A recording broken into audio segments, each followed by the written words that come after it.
Through withering vision, weary groans, and a lethargic body, he struggles to open his eyes that are held down by the weight of exhaustion. He swears that damned siren goes off earlier day by day.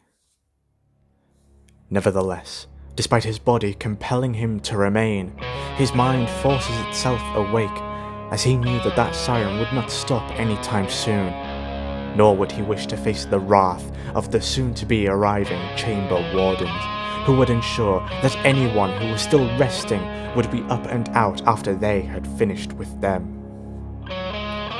He rose from his thin metallic bed frame. He wipes the rear and remnant from his eyes and trundled his way to the other side of the room. "Willow, it's time to get up." His voice droned dull.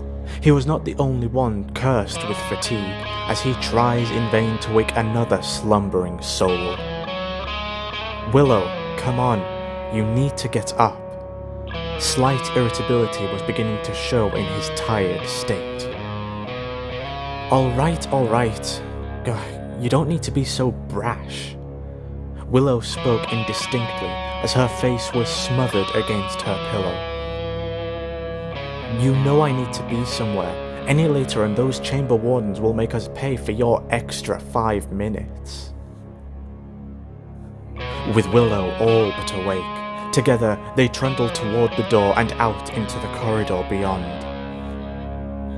They were not the only ones to do this either, as they joined the long line sneaking outward from their room. They all travelled in line, heads held down as they shuffled and stumbled down the tight chamber corridors, whose cold, dull, grey brick walls and garish white lighting served as torture for the mind, providing them with a need to escape this confinement and out into better conditions. As the cavalcade of dread continued its march, they arrived at a communal locker room. Each person had a designated compartment to store their work attire, to change when required, as well as an assortment of other essential items like ID cards, tools, various title-specific equipment, etc. Once they had shed into the appropriate attire, they were then to make their way to a station platform where, lined along the frigid concrete line, were several train cars that were branded with trade titles, and the mass exodus were to board the locomotive and depart to their destination. This was the part of the morning that everyone would come to loathe. Ensuring that they wouldn't lose one another, they would take hold of each other's hands and started forcing their way through the thick crowds. They pushed, shoved, and heaved through the hive as everyone else was doing the same unto them. Finally, they boarded their car designated as the Scavengers. Once aboard, they find their seats as everyone prepared for departure. The train lurched forward, jolting off slowly as it tried to gain the momentum to move the packed train cars. In due time, the train garnered enough speed and slowly but surely exited the station. Inside the cars, people would use this time to draw level on much-needed rest, reconvene with colleagues and friends, or simply keep to themselves. They, like many others, chose to keep to themselves, sat together as he wrapped his arms around her to do his best to keep them both warm in this Arctic voyage. Until they reached their destination, it would only remain this way for the two of them. There was no one from this district that they knew personally, aside from reoccurring faces. Those that they were familiar with were stationed elsewhere throughout the borough.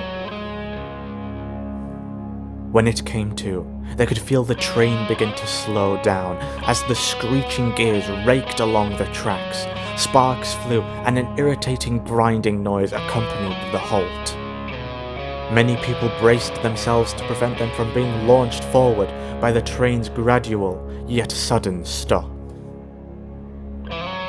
Rising from their feet, he once again held onto his sister's hand and made their way to the train's exit as fast as they could, and onto the station platform as yet another crowd greeted them. A nightmarish congestion of mass artisans going to and from their destinations. Pushing through the multitude once more, they eventually find the stairs to ascend and leave the underground, to be greeted once again by the city's decrepit landscape. A bleak scenery of mass concrete pillars that barely resembled buildings, streets lined with small dens, shacks, and other manner of small hideaways that the inhabitants referred to as their homes. Held up by nothing more than what seemed like hope and prayer. Though for many, they were nothing more than soon-to-be tombs, as their weak structures would rot and collapse from mounting pressure. This was the ever-devolving ruin known as the Burrow of Sloth. Both of them had grown more than accustomed to the burrow. If you asked them to draw it out blindfolded, they were more than capable. As they wandered further along down the ruined street, they would both eventually hear a voice call out to them, which was enough to break them free from their solemn pondering. "Jax, over here." Hearing that all too familiar voice, they snapped free from their thoughts as a smile appeared on their faces, hot on their heels to greet him. "Welcome back, Jax. Good to see you again." "Artemis, what's on today's agenda?" Jax belonged to a force known as the Scavengers. It was their occupational duty to venture out into a wild, untamed terra firma known as the Barren, to scour its land for its precious materials and endless resources. Procuring valuables like fine metals, precious rocks and gemstones, anything that looked like it had value or could be repurposed into another use was theirs for the taking. They would employ themselves with the requests and contracts drawn from a distribution centre known as Arcadia Corp. It was their role to complete these grueling obligations and return to Arcadia for their daily ration packs and other survival necessities. Artemis would proceed to gather everyone together as he began to discuss the coming day's mission. His full name is Artemis Cadwell, leader of the Scavengers and a stoic man whom many owe their life to for finding them a home to stay and earn a form of living in this devolving hell pit.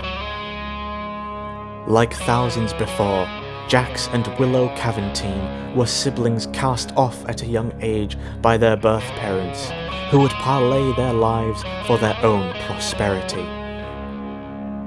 Artemis would just so happen to be there on the day of the auction, and while it wasn't the first time he had seen small children and babies sold off for a pretty penny, he would be disheartened all the same, and if possible, for himself, he would take them in.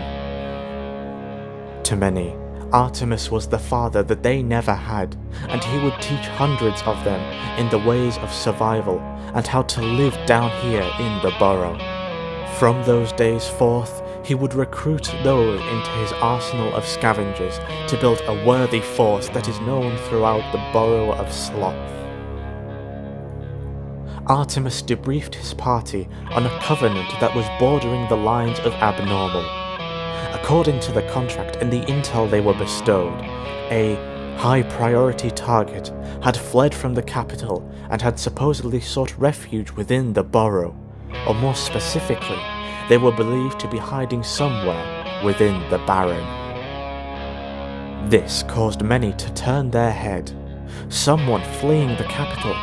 What sane Titanian would seek refuge in the Barren, let alone think their best option was to retreat to the cesspit that was the Burrow of Sloth? Artemis, though, knew nothing. He was only briefed on what he was told as all he needs to know, and that if he was successful, the reward would be handsome. For those amongst the group, that was all they cared for. If finding one measly person was all that was required, then this would be one of the easiest payouts of their lives. And so, with a unanimous decision, everyone geared their arsenal, boarded a transport, and set out for the Baron. Before he would depart, Willow would call on Jax, her curious spirit ever present. "Are you leaving now?" "I am. Apparently, this contract could secure us a huge score."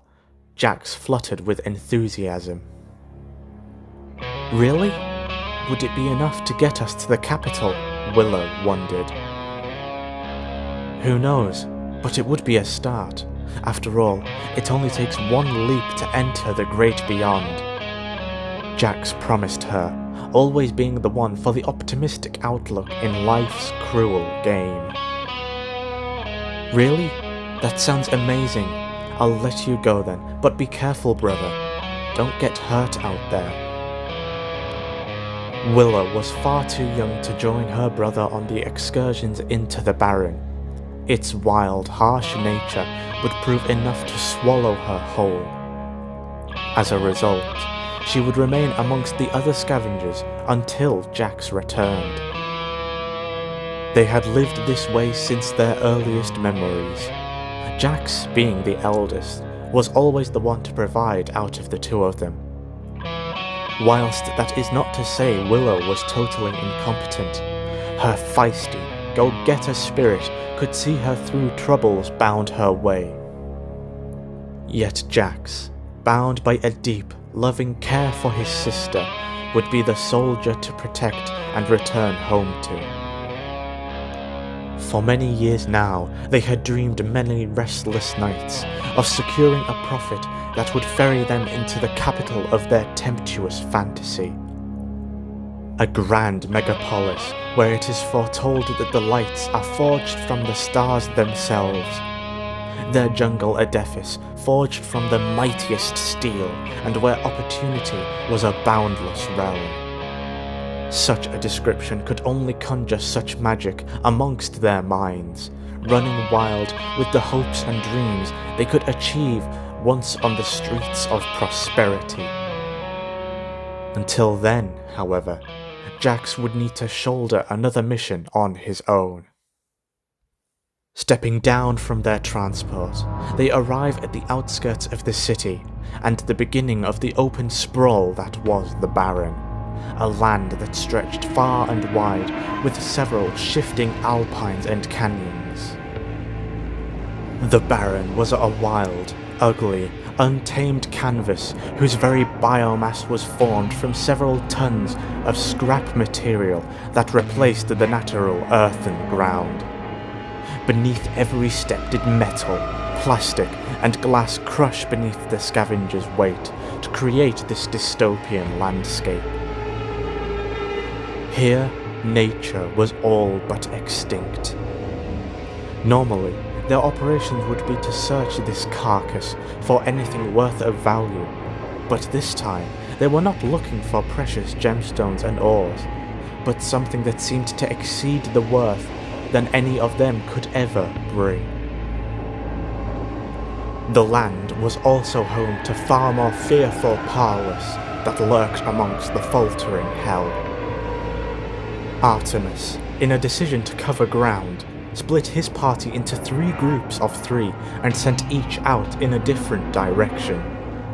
He himself would be accompanied by Jax and another scavenger.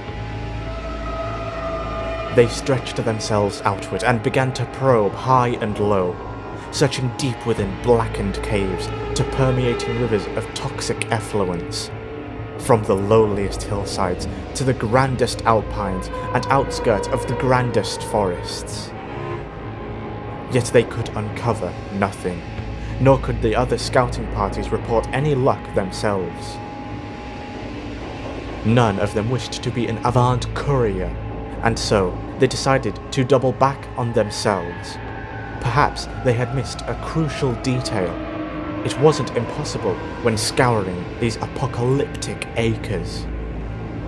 Retracing their journey, they trundle through the land, when without warning, an ear-piercing squall wailed from the heavens. Casting their gaze skyward would reveal a titanic monster diving down over them and beyond. Such a spectacle was not uncommon. The Barren is home to many beasts of grotesque depictions. However, upon a deeper observation would reveal a staggering realization.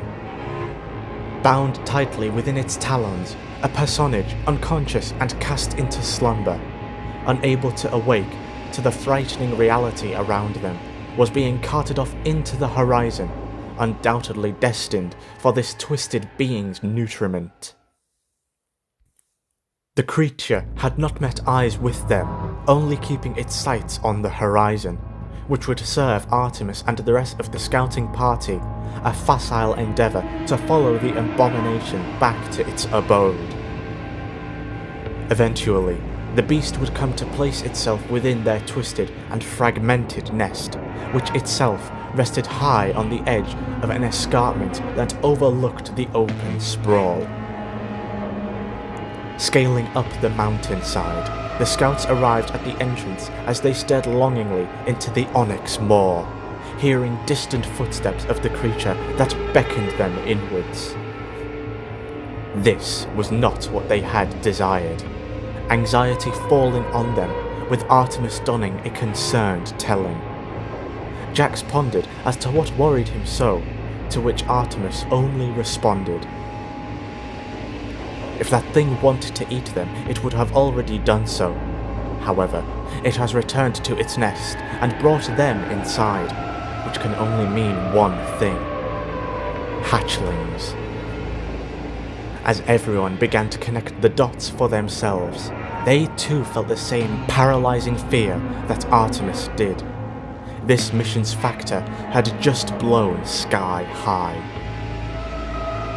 These creatures were already feral and extremely territorial by nature, yet a mother would spite those factors, proving a far more frightening than any lone wandering beasts. Artemis, strapped for time, quickly devised a team of infiltrators. He would take himself, Jax, and one other, whilst the rest would wait outside and keep an eye out for any potential peril. It was critical that they limit the number of people who enter so as to not increase the volume of them wandering inside. And so, steeling themselves for the coming danger, they all took a deep breath as they slowly treaded into the grave. Every noise now felt amplified tenfold. With each footstep, water droplet trickling from the cave's sides, the crackle of the torch, the sound of their clothes rustling against their bodies was enough to halt them in their tracks until the noise had subsided. After a long, grueling crawl through the stone esophagus, they arrive at a larger partitioning within. Watching the walking terror place the body benignly to the floor before it strolled deeper into the fog. It'll have gone to collect its young. We need to be quick. You stay here. Me and Jax will go in and get them out of here. In a cautious haste, they scurried down toward the sleeping captive.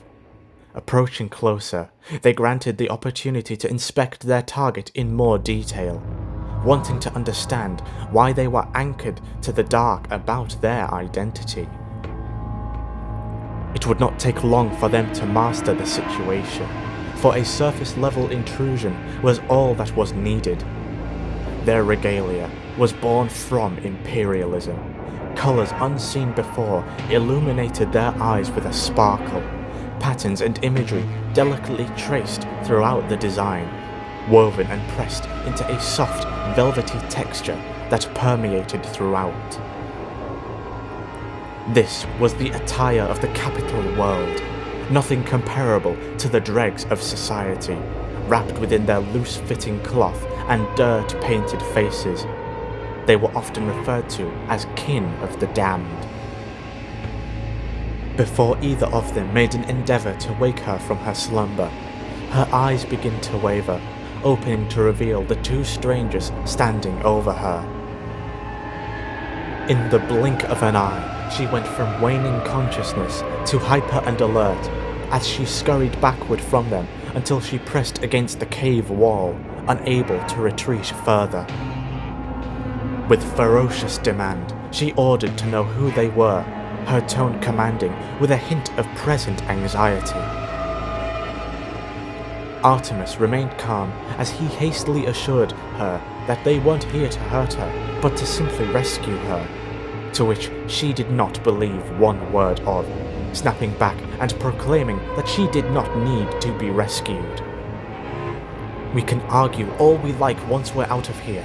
Please, I urge you to come with us." Artemis's anxiety persisted, fearing the return that was expected any moment now. Yet still, the captive remained uncooperative, shrieking louder with the bellow of commands and questions to their true nature. And then, there was silence. Deep from within the turmoil, an ear-piercing siren bled from the cavern, accompanied by several thunderous footsteps that drew closer with each passing second and shaking the very ground they knelt upon. Before they knew it, emerging from the darkness with Young in tow, the Leviathan revealed itself before them as they watched in awe at the dominating Titan. "Get behind us. Jax, I'm going to need your help with this."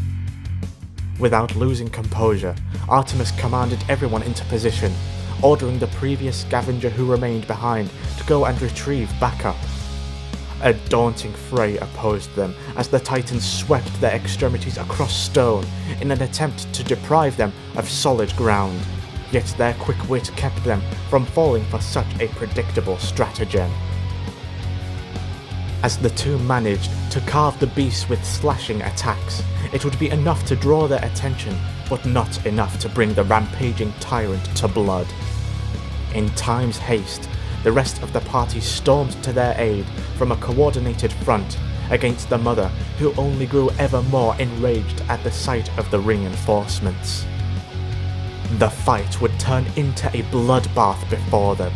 Though more numbers meant the more damage they could inflict, it also meant the beast no longer had to quell two minor opponents, but multiple, as its panoramic onslaught proved successful, scoring many party members to the ground before crushing their body beneath its weight as its talons were driven deep into their fragile cenotaph, painting them crimson with the blood and sending bloody chunks of flesh and fragments of bones across the room.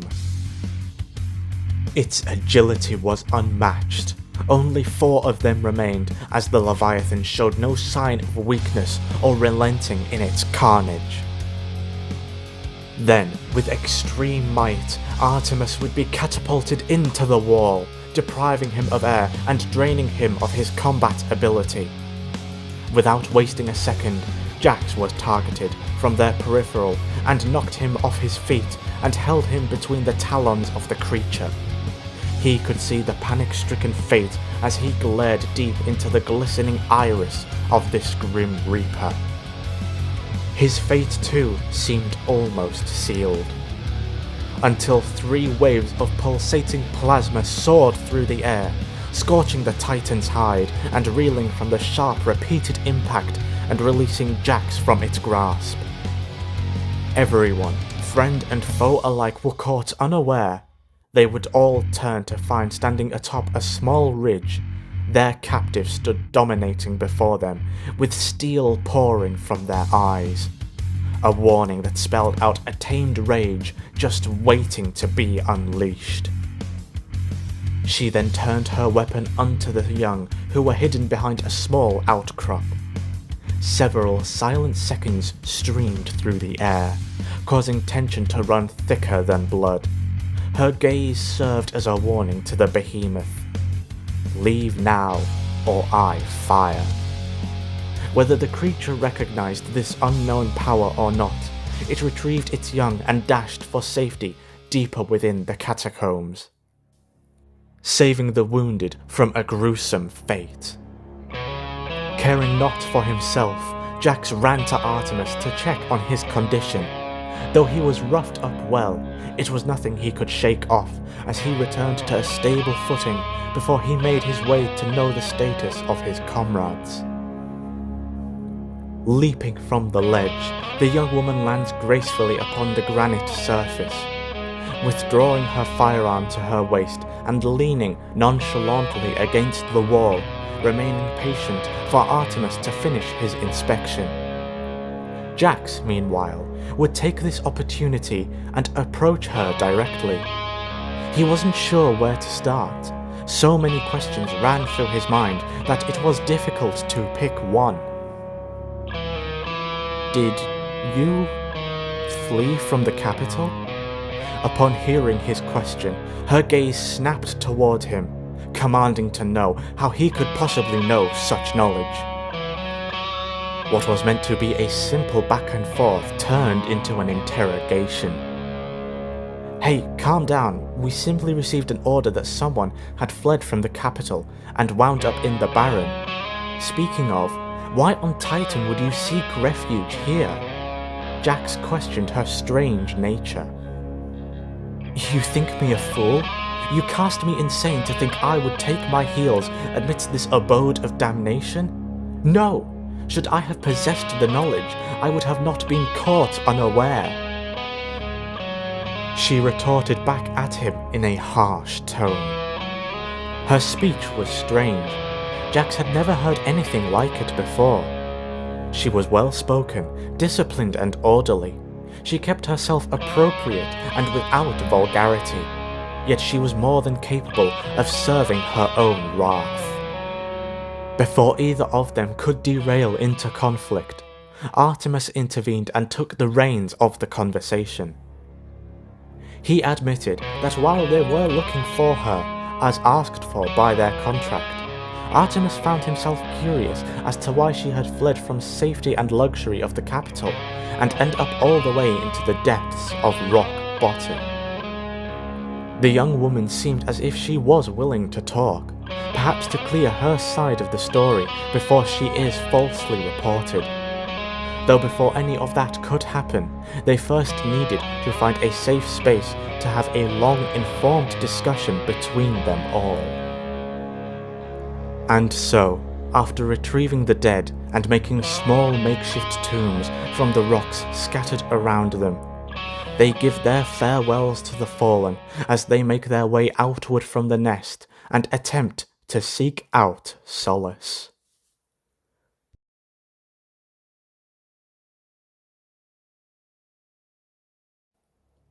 With indefatigable effort, they waded through the decay in search of respite. The Barren was no safe haven. The abode of the apocalypse beheld death for as long as its horizon stretched, with many pleading the question, what is preventing the atomic horrors that lurk these grounds invading en masse into the burrow? Nevertheless, with enough time spent, they found an outcrop in the land, where a poky yet spacious cave nestled neatly. It was nothing too expansive, meaning that it was far too small for anything abominable to come strolling on home. Gathering a collaboration of rocks scattered around, they carefully stabilized the torch within the small mound to act as a makeshift campfire. When all was arranged, everyone gathered around the warm incandescence. Artemis opened with the proceedings. So, to formally clear the air, yes, we received a contract that required us to search this wasteland for someone who had supposedly fled from the capital. Now, from our assumptions, you seem to fit our bill. Despite that, I'm willing to guess that something else is at play here. Am I right? The young woman affirms his suspicions, and so, curious to know more, he allows her to take center stage. With all eyes on her, she begins. Her name is Grace Maylock, once the former attendant for the Monopoly of Steel. Her words were blunt, resulting in everyone else taking a sharp breath in as soon as they heard her. a servant to the gods of control. The mere conviction of the idea was otherworldly, even more so to think that they would be face to face with one such victim. A scavenger was hasty on the uptake to accuse her, promulgating her as capital scum. However, Grace was quick to quell them, promising that there was more to divulge. Though she was a retainer, it was not the blessed life that many would believe it to be. In Leyou, she was treated as nothing more than common dirt, constantly trodden upon so that those she served could keep their heels pristine of infestation. She was stolen from her home at a young age. Never knowing her family, she was inducted to the surface in a program that forged and shaped the elite, all to donate the rest of their life in servitude, or she could join those with a worser fate. Beyond accusations, she was no better than those who lived beneath the capital, only dealing in the cards that were dealt to her in order to survive this hell. After hearing her side briefly, there were still a few questions that Artemis possessed. So that would make you a part of the working class, but that still doesn't explain A, your attire, or B, why you're here. She furrowed her brow as she looked down, her eyes lost in thought. Now was where she had to be careful in explaining herself. One wrong word and she would be carted back to the capital, no questions asked. Taking in a deep breath, she spoke a sentence that sundered their reality. In truth, I am no saint, for I took the divine into my own hands and deprived those I served the breath of life. As for my regalia, I don it as a trophy against those that seek to thwart me. And just like that, the bomb had been dropped and the crater of revelation was laid bare for all to be consumed. Murder of the sovereign. The thought itself was reprehensible, yet her eyes were cast with steel, remorse unfounded in her lifeless gaze. They had no reason to doubt her, nor did they have any reason to believe her. Right now, it was difficult to tell what was truth and what was fiction. But if she was telling the truth, the next inquiry would be whether they should turn her in or not. This was not a simple question of right or wrong. No, this was a question to their individual morality. Their home, Titan 31, is a domain that has endured the turn of the tide many times before in its grand narrative. A history that was now subject to an administration that ran putrid with the decaying masses of the suffering, genuflecting at the hands of those who reign high over them. This abode of molten steel was controlled by a totalitarian order known as the Monopoly of Steel, a system that served only themselves and their elite civilization. With a carnal lust for monetary gain, they would stop at nothing to procure their wealth, no matter how many would need to perish before they were satisfied. All situated within their cursed utopia forged by disdain, Ruinthal. And upon the abyssal rock itself would the soil be parted, carved, and gutted, in its wake constructing civil scorn of edifice, each one serving to provide for Ruinthal, where the highest echelons lived and breathed affluence. Struggle was a word that did not exist to them. The Burrow of Sloth was the first society in the chain, then followed by the Trench of Wrath, the Tower of Envy, the Garden of Lust, the Palace of Gluttony, the Parliament of Greed, the Museum of Pride, and lastly, Ruinthal itself. The Burrow would use their endless bank of resource to extract raw materials and minerals to be whisked away higher in the chain, where they would be processed and reborn into new souls to captivate the Reapers on high. As such, the centuries had passed like a river coursing with blood, an endless cycle that would continue for as long as scorn persevered. Murder, huh? Why did you do it? Artemis questioned her reasoning. Though he was not out for a confession of guilt, he was genuinely curious as to why and what made her do it. Keeping her eyes to the ground, she gave her reasonings. You are subject to the abhorrent when viewing my past. My life was bound to their palace. You ought to presume that their utopia is devoid of people like us, yet you would be fools. Those Reapers are upheld by the rot they cradle with them, their scythe forged by the finest steel to reap and harvest our souls over and over again. Bound to hell, that's who we are, slaves, not servants. The very notion of humanity is extinct. Once your sanity sunders, you devolve to a primal madness that you can't control. Her voice grew the more she spoke, a mixture of mild madness, but mostly anguish, a pain that words couldn't do justice. I can't say I condone your actions, far from it. I believe there is another way. Artemis expressed his feelings. With all due respect, I don't need your viewpoint. I am wholly aware of my violence against your sense of justice, Grace retorted. She lacked remorse in her actions, though she wasn't speaking as a stone-cold killer. Rather, she conveyed that she marked herself as a revolutionary, to which Artemis held reservations. So what? You kill the lords until you are satisfied? Artemis wondered. No, Grace was stopped in her tracks. I can forgive your reasoning, but your actions itself, it's just wrong. You need to understand that violence only breeds violence. It's a sentence as old as time itself, I know, yet it's repeatedly forgotten. Let's say your actions cause a full-blown revolution, pitting your kind against the Order. Then what?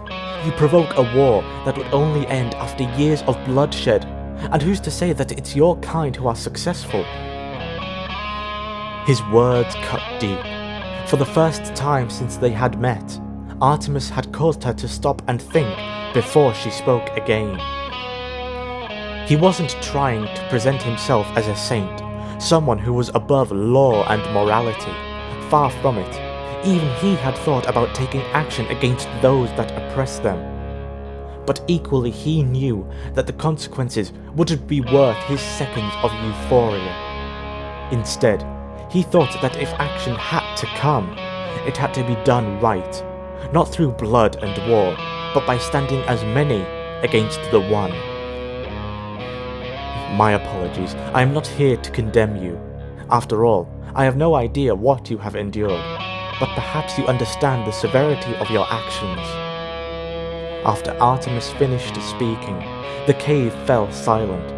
Grace's silence and avoidance of eye contact with anyone was enough confirmation that she had taken his words to heart. What will you do now? Jax asked, curious as to know her next move. Looking back up, her voice slowly but surely announces her intentions forging forward. I have my destined path. That is, unless you wish to act out your justice and feed me to the dogs of law. With her eyes fixated to the floor, she clasped her hands together in a moment to comfort herself. With the words of Artemis beginning to have an effect on her, it appeared as though the severity of her actions were dawning upon her, considering that she had no reason to trust they would not send her to justice. After all, there was still the reward that would father their ambitions of starlight and prosperity. As for everyone else, they would look inward to themselves. their jurisprudence hooked online and left to question their morality. Why exactly, even they weren't sure. Did they hold pity for her past? Or perhaps there was a more sinister reason. Perhaps there were parts of themselves deep down that advocated for her modus operandi. Whatever it was, their time would be interrupted abruptly by the distant city's siren, a call to signify the conversion of one workforce to the other. And so, picking up their belongings, they would hold their convictions for a later time. Their only focus now was returning back to the safety of the borough. Climbing back aboard their transport, they were now in transit back home, though not with the intentions they originally had when they had first arrived. They would need to be meticulous on their return journey, as more and more the borough constructed itself around them, and people would begin to look onward at the transport passing by. Using a tarpaulin cover that lay around, Grace had thrown it over herself like donning a cloak to conceal her identity.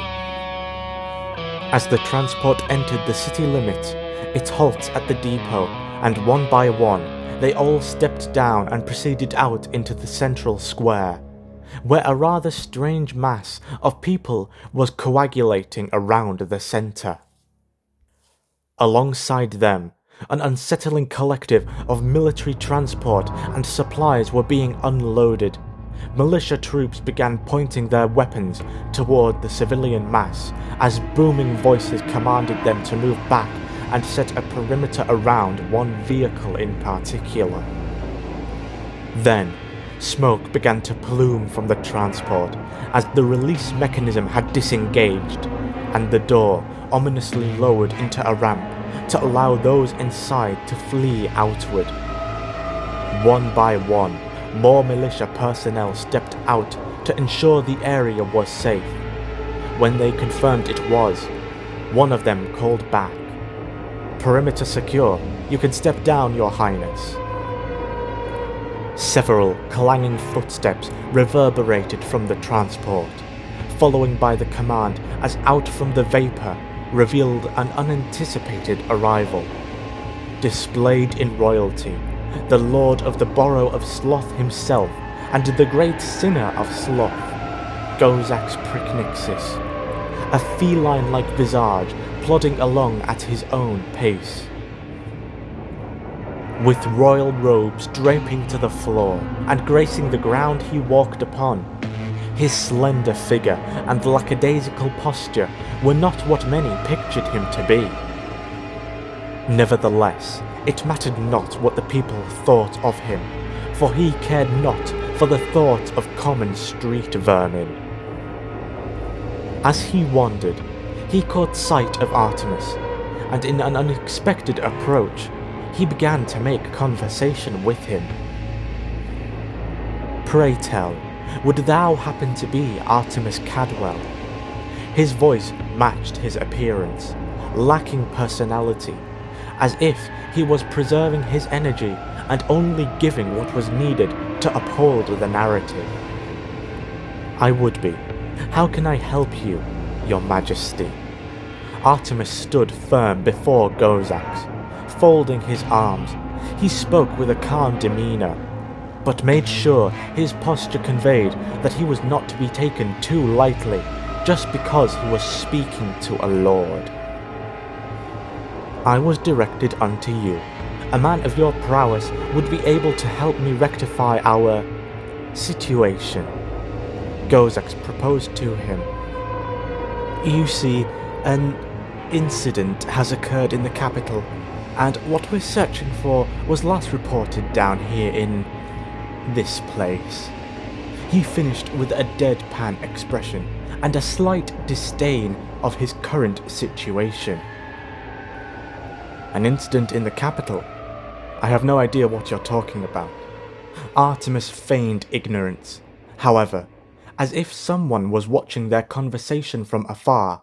With ironic timing, several street-line displays rang out in clarion truth, their brash proclamation declaring a national state of emergency was in effect.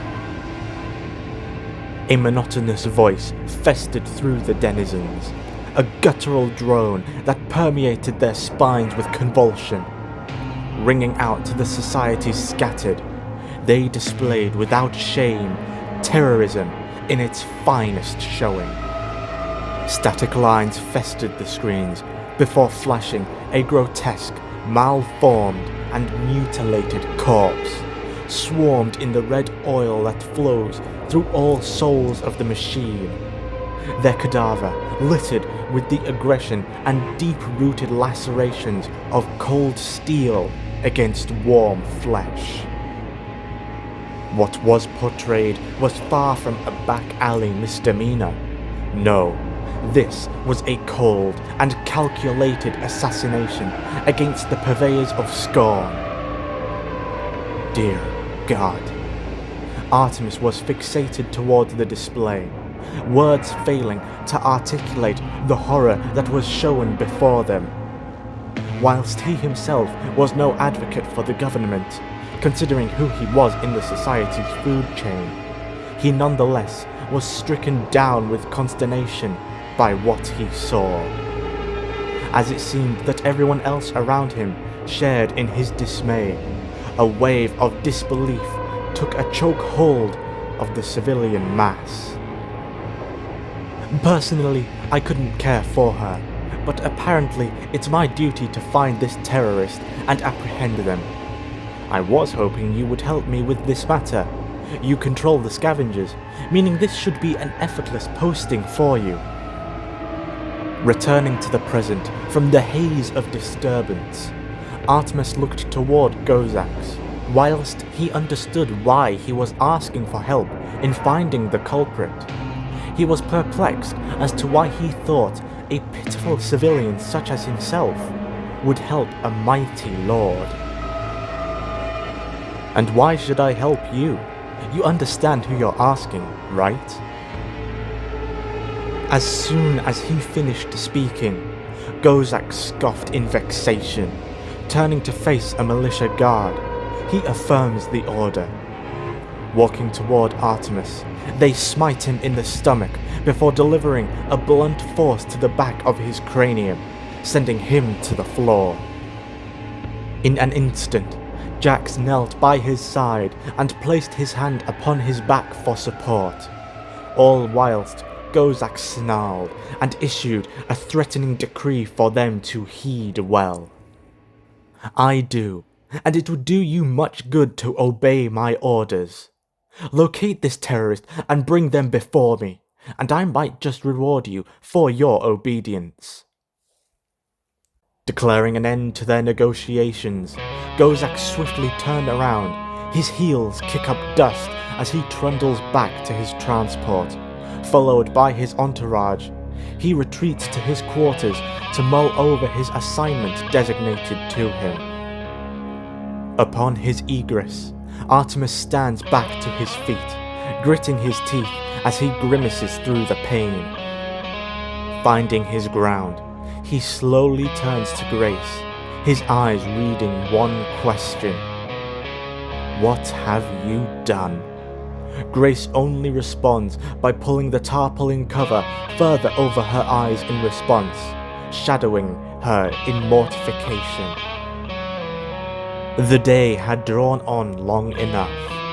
For now, everyone would return to their chambers for some much-needed recuperation. Upon the return to his room, Jax closes the door behind him and sits once more on the bed frame. Hearing the ever-so-familiar creak, he lets out a sigh as he casts his mind to think over the passing day.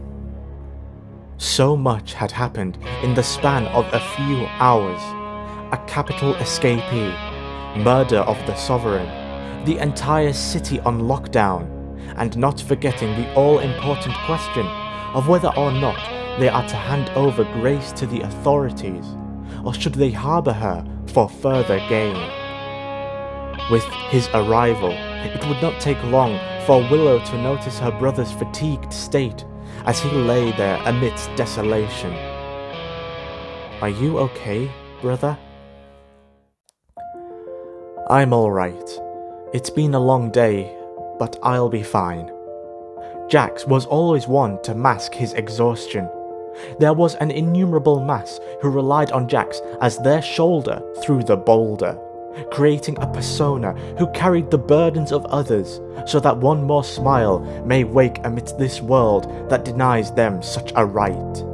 That was Jax. Despite that visage, very few would know him at his most vulnerable.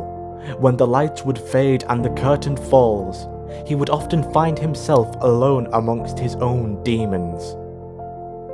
There would only be one whom he would allow himself the comfort of a shared burden, that being his younger sister, Willow. Together, time would recall the countless nights staring out into the night sky. Though the heavenless abyss was nothing special, it would be within their own company that comfort was a boundless resource. Even then, there were some burdens he chose to bore alone. You don't look it. You know you can confide in me. Wait, is that blood? This would become another one of his private grievances. He would take his pain and conceal it to the extreme. Physical or mental, it mattered naught. If there was time to wallow in dread, there was time to serve and protect those less fortunate than him. Which, as an inhabitant of the borough, was a tall order in and of itself. Nonetheless, upon the discovery of the vermilion display from the open gash sundering his forearm, Willow would become infuriated with his ignorance that he wore like armor, charging into the maw of malice like he was an immortal deity from a fairy tale.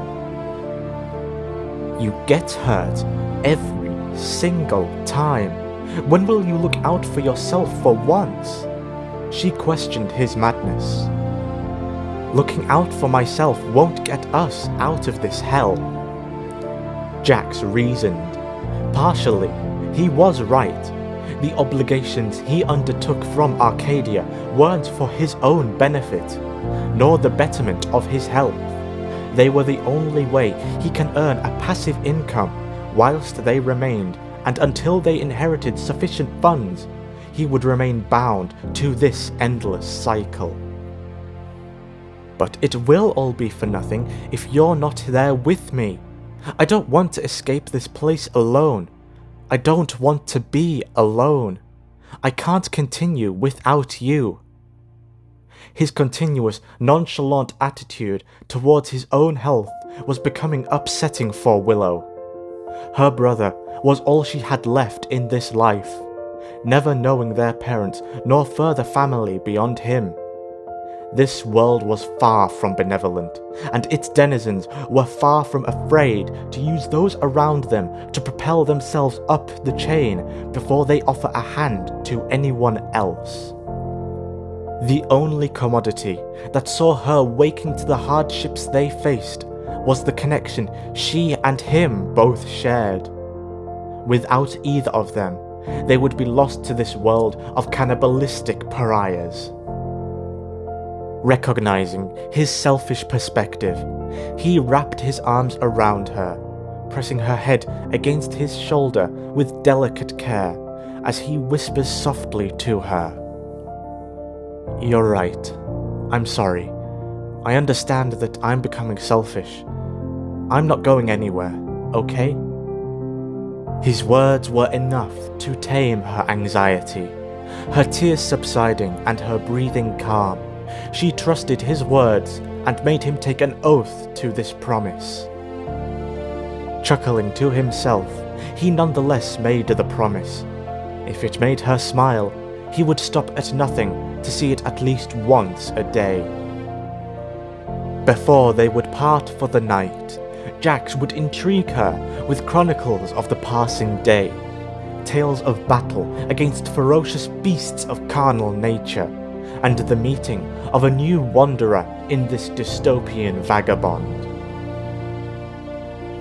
Willow would become curious to the latter half of his recounting. A new face untold was no common finding amongst these times, and with growing intrigue, she would pester Jax if she could meet this new fable. Relenting, he would promise that she could meet her tomorrow. For now though, the night had reached its zenith, as did their somnolence. Laying their heads against the firm, rough headrest, darkness shrouds their vision until they are enveloped by its comforting conveyless. Once more, the siren broadcast its terrible fury, bringing out the ants from their catacombs to serve their royal masters. Repeating the identical procedure they had endured, Jax and Willow would ensure another swift arrival to the scavengers. Arriving amidst a congregation of people all huddled around a table with Artemis at its head, they would beckon inquisitiveness on this unusual calling. "You're here. Good. Come over. We need to discuss something." Artemis called Jax over as he found himself amongst the discussion. "We need to talk about yesterday, or more importantly, about Grace, and what we should do with her exactly." Artemis placed his hand to his beard, running his fingers along his bristles. It wasn't a straightforward decision that lay before them.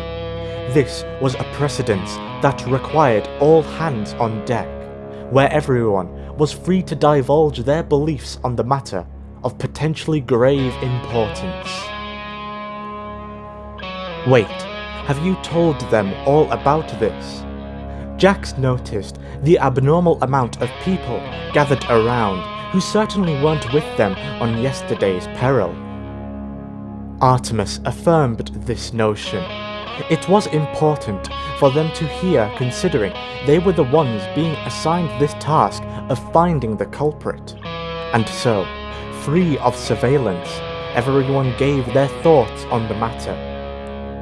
"I only see one viable answer. We turn her in. We're harboring a criminal here. If we're found to be with her, death will be the least of our concerns." One scavenger gave their opinion blunt and outright. "But just think about it. This could be our chance, a real revolution here. Our time to take what's ours and free those suffering," another argued. "And if that fails, it's not us we have to think about here, but it's everyone within this city. We will all be purged. We won't be heroes or martyrs. We would be nothing but failures, and they would make damn sure that history doesn't remember us." Another would object, agreeing with the previous scavenger. It was becoming clear to see that no one could decide on a clear and concise answer, with everyone remaining divided on what to do. Jax, hearing these answers being thrown to one another, was finding a hard time of where and how to interject with his point of view. "Jax, what about you? What do you think we should do?"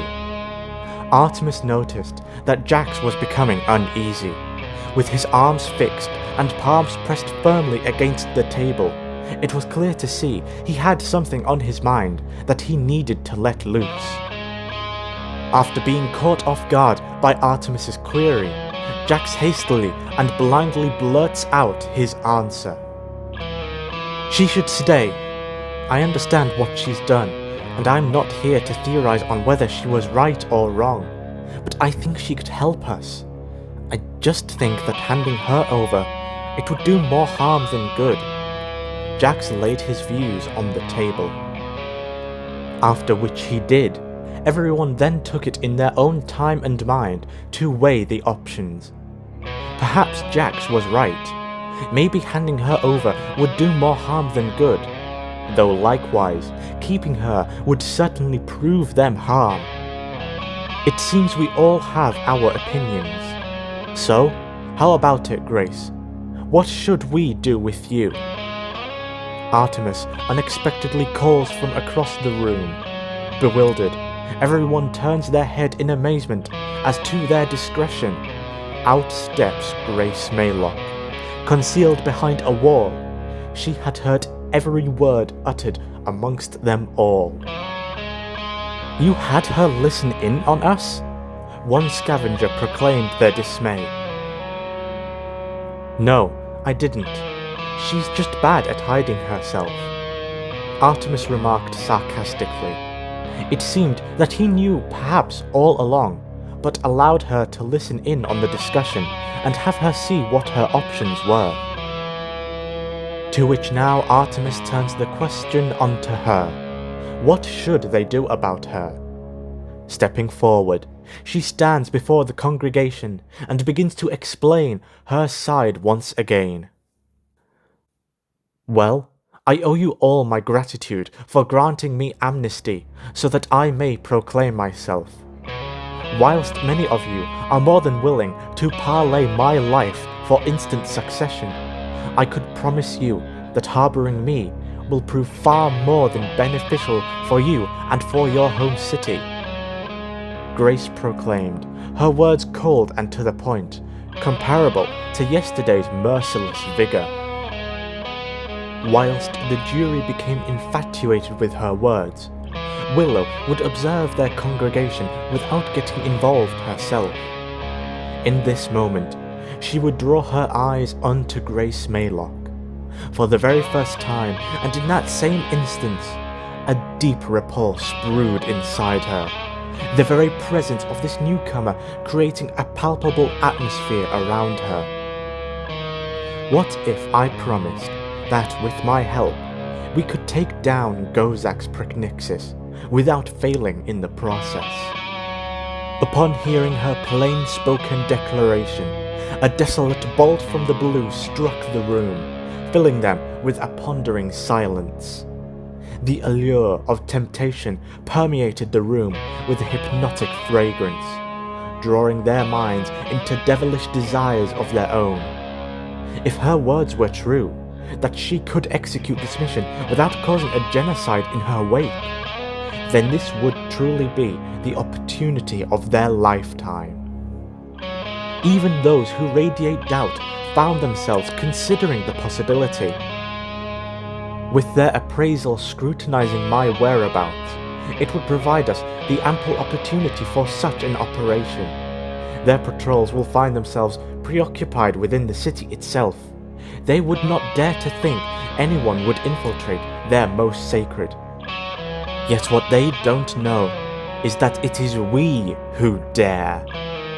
Her determination was intoxicating. Her way with words was slowly yet surely securing her freedom amongst the sea of doubt.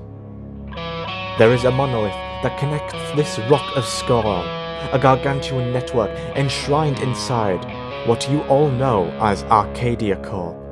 It will be within those grounds that our mission locates. Though her dialect was a foreign tongue to those listening, they nonetheless grasped the essentials of what was being explained. She would debrief them on the architecture of Arcadia Corp, the structural carnal factory that drones through time so that its customers can breathe a satisfactory result. She proposed an infiltration of this cursed shrine. Using her cunning judgment and sleek acrobatics, she would slither inside unnoticed, disabling their security measures as she moves under the cover of shadows. This would allow an outside force to cross the line and storm the gates of scorn. This unexpected revelation would strike her listeners unknowingly, yet her clarity cleared the fog of uncertainty. Whilst she penetrated their inner defences, she required an outside force armed and prepared to crash through and seize control of the establishment themselves. Achieving so would appease two objectives in one assault. 1. drawing the attention of the militia away from the infiltrator and securing her a safe passage to her target. 2. Securing the building would mean that reinforcements sent from above would beckon with trouble if, or perhaps when, they were to know of this treachery against the state. Once the grounds were secure, Grace would bring herself face to face with her target, the harbinger of sloth, Gozax Pricknixis. Once inside, her task would be effortless, and thus would their operation be completed. With her edict given her own personal seal, she concludes her thief's phraseology before shifting the spotlight onto her court once again, waiting for their final decision.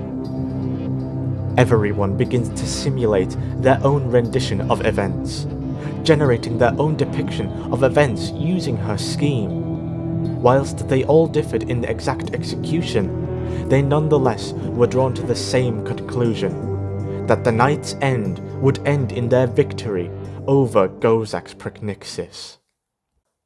Alright, you've got my vote. Jax spoke unannounced. It would seem that the devil had acquired an advocate, to which Willow, still present amidst the background, would hold reservations. You were quick on the uptake. What makes you so confident? Artemis questioned. Considering everything, she seems capable. Whether you condemn her or hail her, one thing is for certain. She's an expert. If she has a plan, then I'll gladly be a part of it. With his seal written in stone, his decision was made final, and rising with the tide, one by one, more would follow in his footsteps, promising their sword as they cast their lives on a chance of the dice. Whether it succeeded or not, they would agree to perish standing than to live on bended knee. And with her own freedom secured, Grace would finally see her long-awaited plan set forth into motion. Yet, before they could enact the operation, a looming anxiety remained amidst the mind of Artemis Cadwell. He recalled during the debrief that Grace would go on alone into the Palace of Malice. Questioning her on the matter, he wished to know her intentions exactly. You needn't anchor anxiety to my well-being. I've studied their architecture, their methods. There is nothing that could hinder my chances in this operation. Her answer, whilst reassuring, echoed her own egotistical mindset. Whilst it was true her previous victim fell to her hands, she was nonetheless creeping into Hell's gates, a venture that was bound to peril. Nevertheless, Artemis would be dissatisfied with her answer, and would inform her of a change in the plan. Alright, we'll leave Arcadia Corp to you. However, you will not be going in alone. Hearing his demands, she would rebel against the notion of needing a helping hand, reiterating that she was a seasoned killer. Artemis rolled his eyes, telling her that, Grace, listen, at the end of the day, you're a child taking on the whole world. You can't do that alone. Therefore, I will be assigning Jax to accompany you in the infiltration. Hearing Artemis's order, both Grace and Jax turn in bewilderment and disbelief. On one hand, Grace couldn't believe the absurdity of the suggestion, feeling as if she was being treated as immature. And on the other hand, Jax was heavily perplexed as to why he was chosen for the assignment. Artemis, in an aid to tame their stupefied souls, issued his final answer. Grace, storming a palace filled with an armed militia alone is what is absurd here. And Jax, I've seen how you perform, and I believe you're the best candidate out of all of us. Therefore, you will accompany her and listen to her orders. Understand?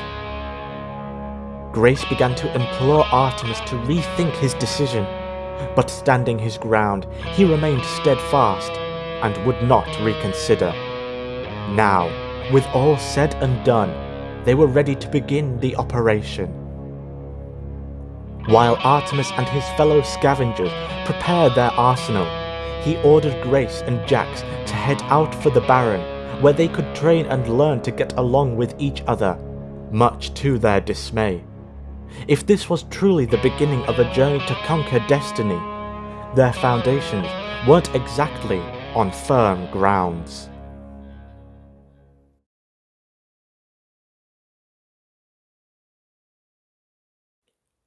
Amidst the hive bustling with the tumult of preparation, scavengers would scatter amongst themselves to gear their forces in time for their most daring adventure yet. This time, they would face wrath far more terrifying than the atomic of the Baron, a foe that was no mere mindless husk of primal desire, but an elite force armed to the teeth with the planet's greatest weaponry forged. They would only get one shot from the barrel. Should they fail, the concept of genocide could not begin to describe the fury that should follow. Whilst those capable would strengthen themselves, their most potent gladiators were less than so. After a brief but heated encounter between them only moments ago, a palpable tension stretched through the air, neither one approaching the other. Even eye contact was removed from the equation. Meanwhile, finishing her scrutinization, Willow would speak in private to her brother about this unknown soul from beyond. She was less than impressed. "Is she the newcomer you mentioned?" "She is, whether we like it or not," Jax replied, questioning whether this decision was for the best. "What's her problem? Why doesn't she want to cooperate with you?" Willow wondered. "I guess she's more of a lone wolf type, not one to be around others," Jax answered as best he could, yet the more Willow continued to glare from afar, the more anxious she grew. She didn't know why. She had never seen her before, but this feeling was not one to be ignored. Like an uncomfortable knot that was taking its time to tighten around her, unable to prevent it and unable to quicken its torture. Expressing these feelings to Jax, he would paraphrase that it could be her anxiety playing havoc with her. It wasn't often that new faces arrived in their lives, especially into lives as tightly bonded as theirs.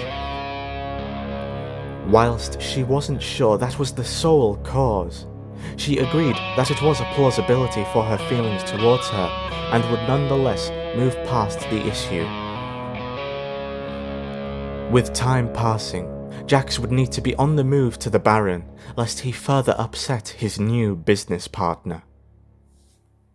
And upon offering another farewell to his sister, he would ready himself for his initiation into the ranks of an assassin. Their transport bound for the Baron was a persistent and Spartan ferry through the land.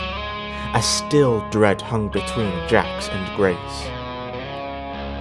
Grace's emotional outburst at being assigned someone whom she viewed as a reckless rookie, and Jax's anxiety running rampant with the pressure to perform to the elite standards of his veteran counterpart, would make a conversation between them a troublesome deed. Yet one would need to bite the bullet and initiate one nonetheless. They could not allow their pride to be their greatest adversary in this fight. Otherwise, they would become facile prey for the bigger predators they would soon face. What's with the letter?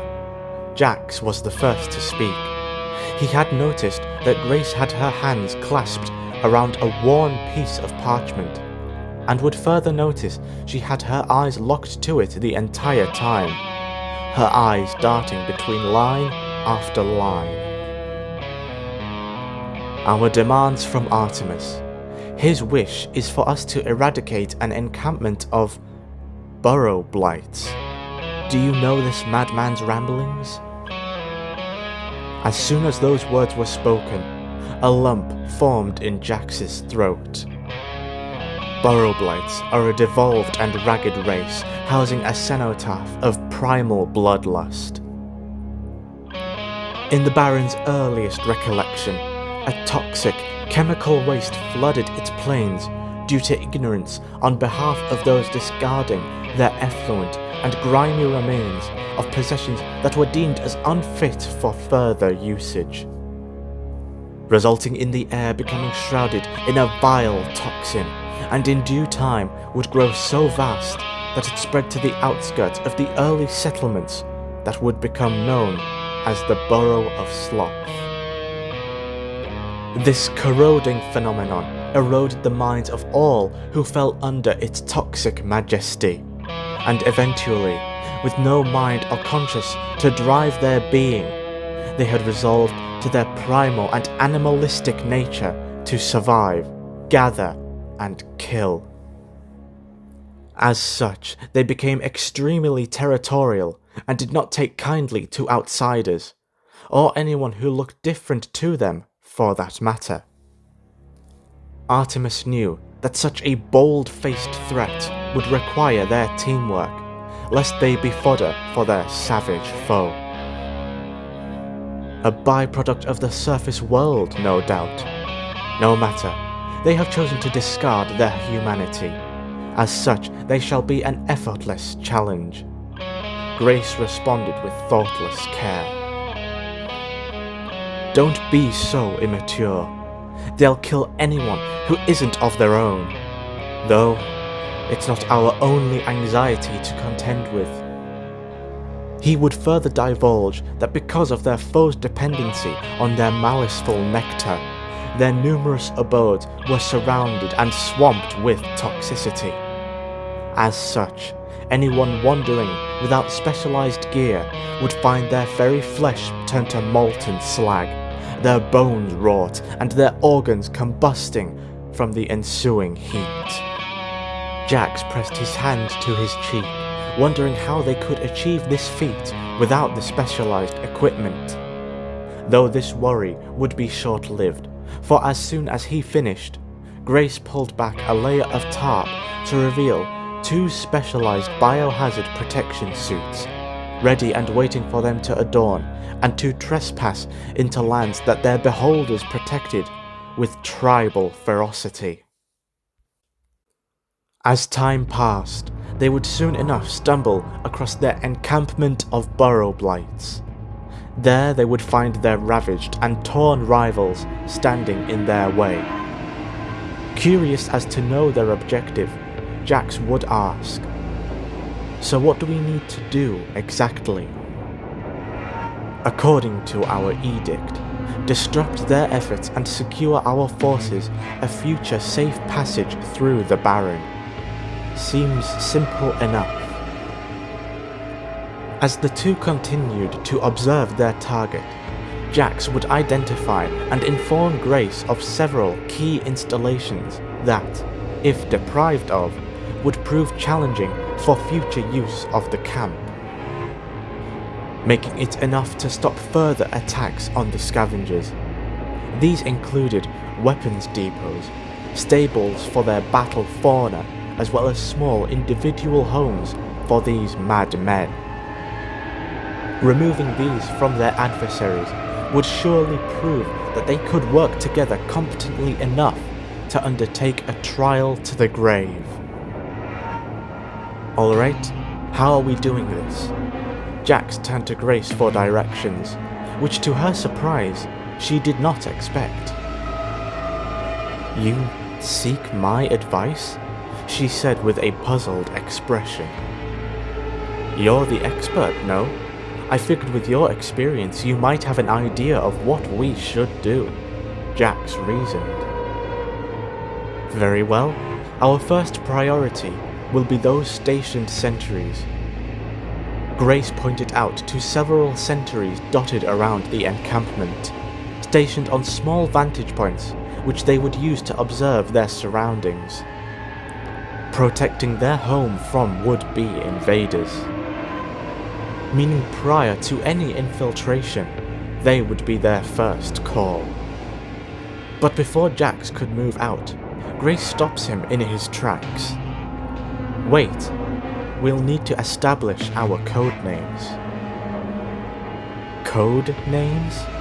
Why? Jax questioned this strange decision.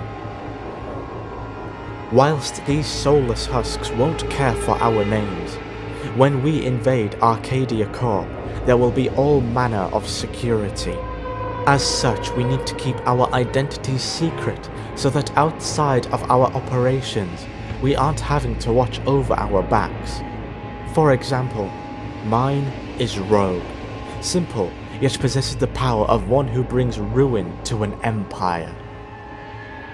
Understanding their purpose, Jax would begin to conjure a phantom of his own.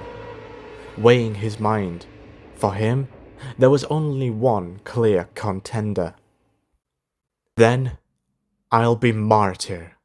I've always been one to lend my hand to those before myself, and this shall be no different, he confirmed with resolve. With their identities forged, they donned their masks and slithered away into the night. Upon splitting in divergent paths, one by one, they would make their way to the sentinels dotted around the bivouac, snuffing their flame and sending them unto an eternal slumber. On his final approach, Martyr would keep to the shadows as he made his way to the final sentry.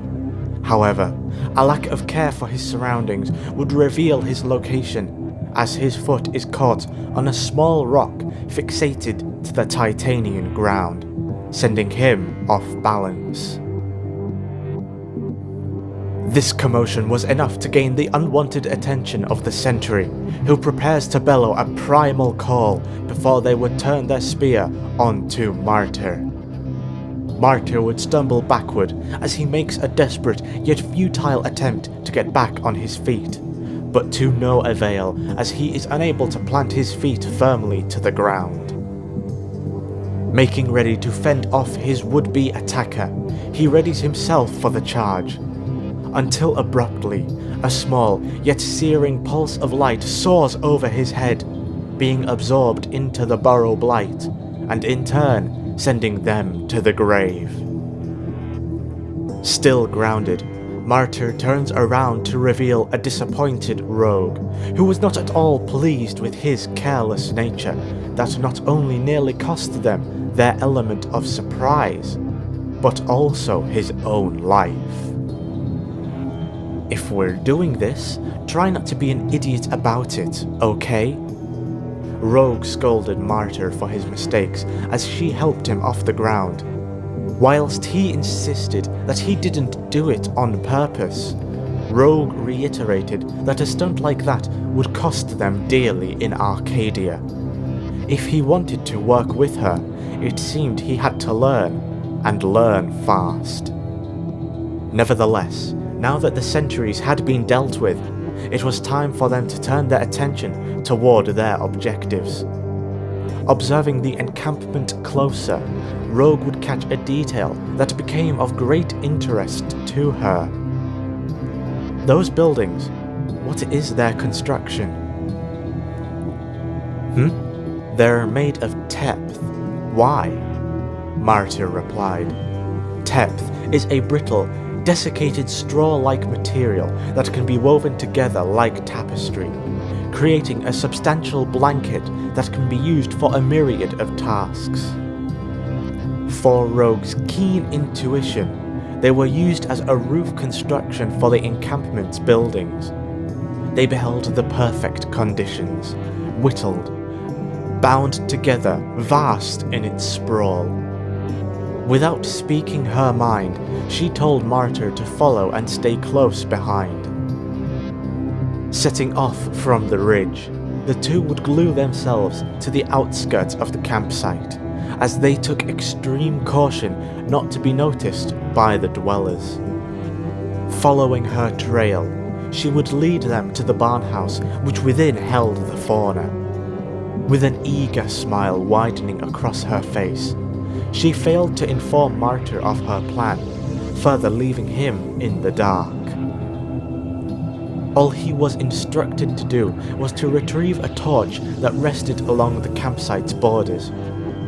With her unrequited treatment, he found himself feeling like a burden for her, like an unwanted animal that had been forced upon her. Nevertheless, he did as was instructed.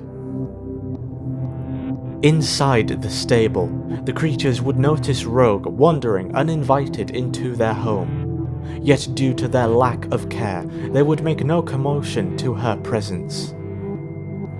She would wander toward a mounting heap of etrino.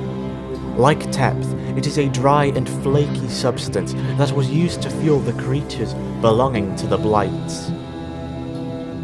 Feeling that this was more than perfect, she reaches her hand deep into her pocket, and from it, she pulls a small yet alluring deep crimson gemstone.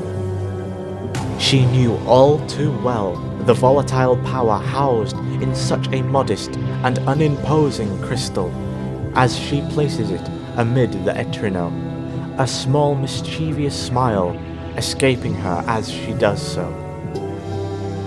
With her mission complete, she returns outside to find Martyr standing waiting for her, torch in hand. Curious as to what she was doing inside, he probes her for answers, yet receives none, taking the torch from him and, like holding a mighty spear, hurls it toward the dried substance and embedded deep within the pile. After a few seconds, the flames begin to emerge. With no hesitation nor warning, Rogue made a mad dash far away from the barn, with Martyr following in blinded tow. Still persistent on knowing what exactly her plan was. Eventually, reaching safety on the ridge they had descended from previously, they kneel and wait for the show to begin. "Are you going to tell me what you were doing in there?" Martyr had become slightly impatient as to Rogue's silence. "You'll see soon enough, all right? Just sit there and be quiet," Rogue retorted with agitation in her voice. "Look, I get it. You don't like me, but if you want your plan to work, you'll still have to work with me here." The second that he had finished his sentence, the ground suddenly rumbled to life as a colossal fungi cloud erupted from the walls of the barn, engulfing the whole building and the surrounding settlement in destructive fireballs set on devastation. Owing their infernal gratitude to the union of Tep and Etrino, the Burrow Blights, confused, startled, and unaware as to what had caused the explosion, begin on getting to work immediately on taming the flames before their home is reduced to blackened ash. From the ridge, watching from afar and safe from being discovered, Grace would erupt with laughter as she watched the settlement crumble, chuckling to herself as she watched the settlers struggle to quell the growing destruction. Jax, meanwhile, had grown tired of this isolationist treatment. Realistically, he had not done as much as he thought he would have, and he only felt that he was being pushed as far away from Grace as he could. Clearly, there was still a lone wolf within Grace that wished to keep all company away from her. At the end of the day, business was business in her mind. Oh, come on, how is this not funny? Grace turned to find Jack resting against the cliff face, disappointment emanating from his aura. To you, maybe, but what did I do out there? You kept me on the sidelines the whole time. Jax let loose with his reservations about the mission. Well, you had it coming. You failed spectacularly at taking down that sentry. If you want to work with me... Before Grace could finish, Jax would rise to his feet and proclaim his dismay. One mistake? Is that all it takes? No, it's fine, I get it. You just don't want me with you. That's fine. I'll tell Artemis and I'm sure we'll figure something out. After getting across his frustrations, he begins to walk away from the scene and away from Grace, though he would not get very far.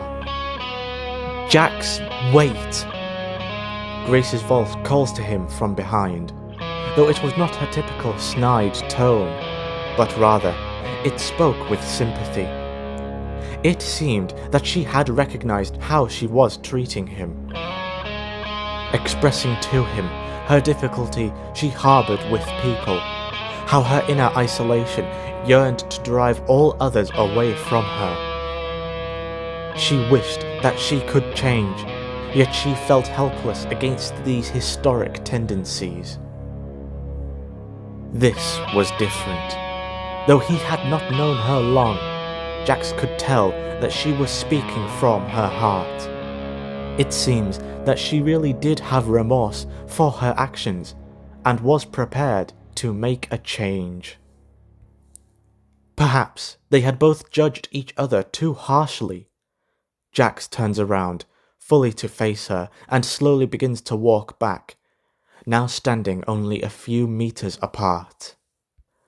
Unbeknownst to either of them, and though it were built upon unsteady ground, this beginning would become the foundation of a dynamic duo that would reap the whirlwind of devastation across the planet's imperial scope. And no one could anticipate the events that would fold from here on out.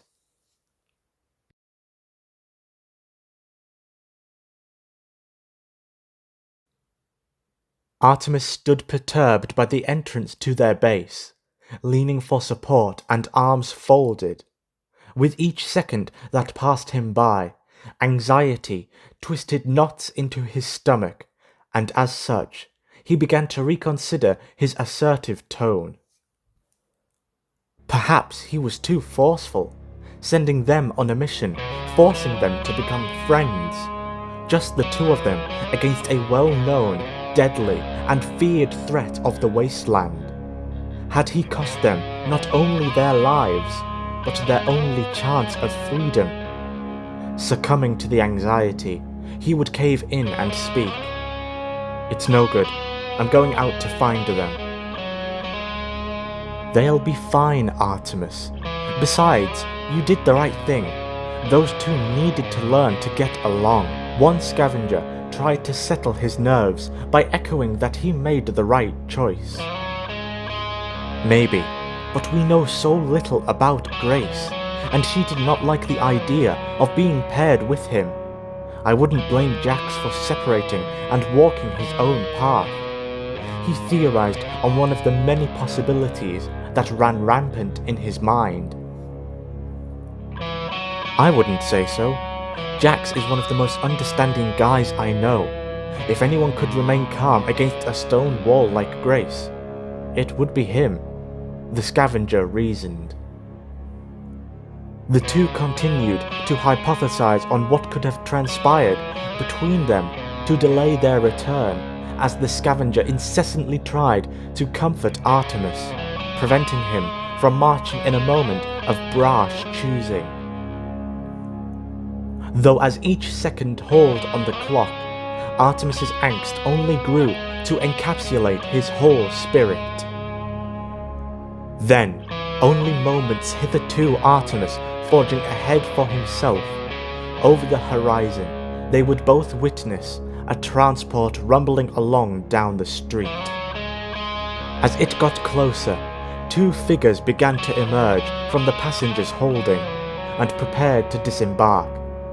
To Artemis's overwhelming relief, it was his long-lost missing apprentices. You both made it back.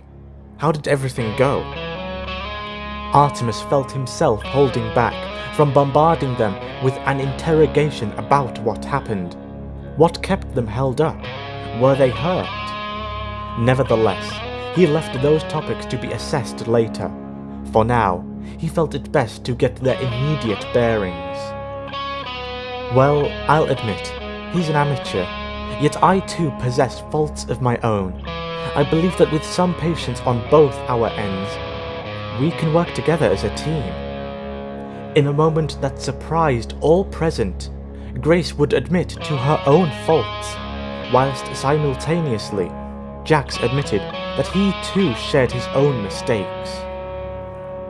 Against the distress that plagued them only minutes ago, reality proved a strangely optimistic outcome.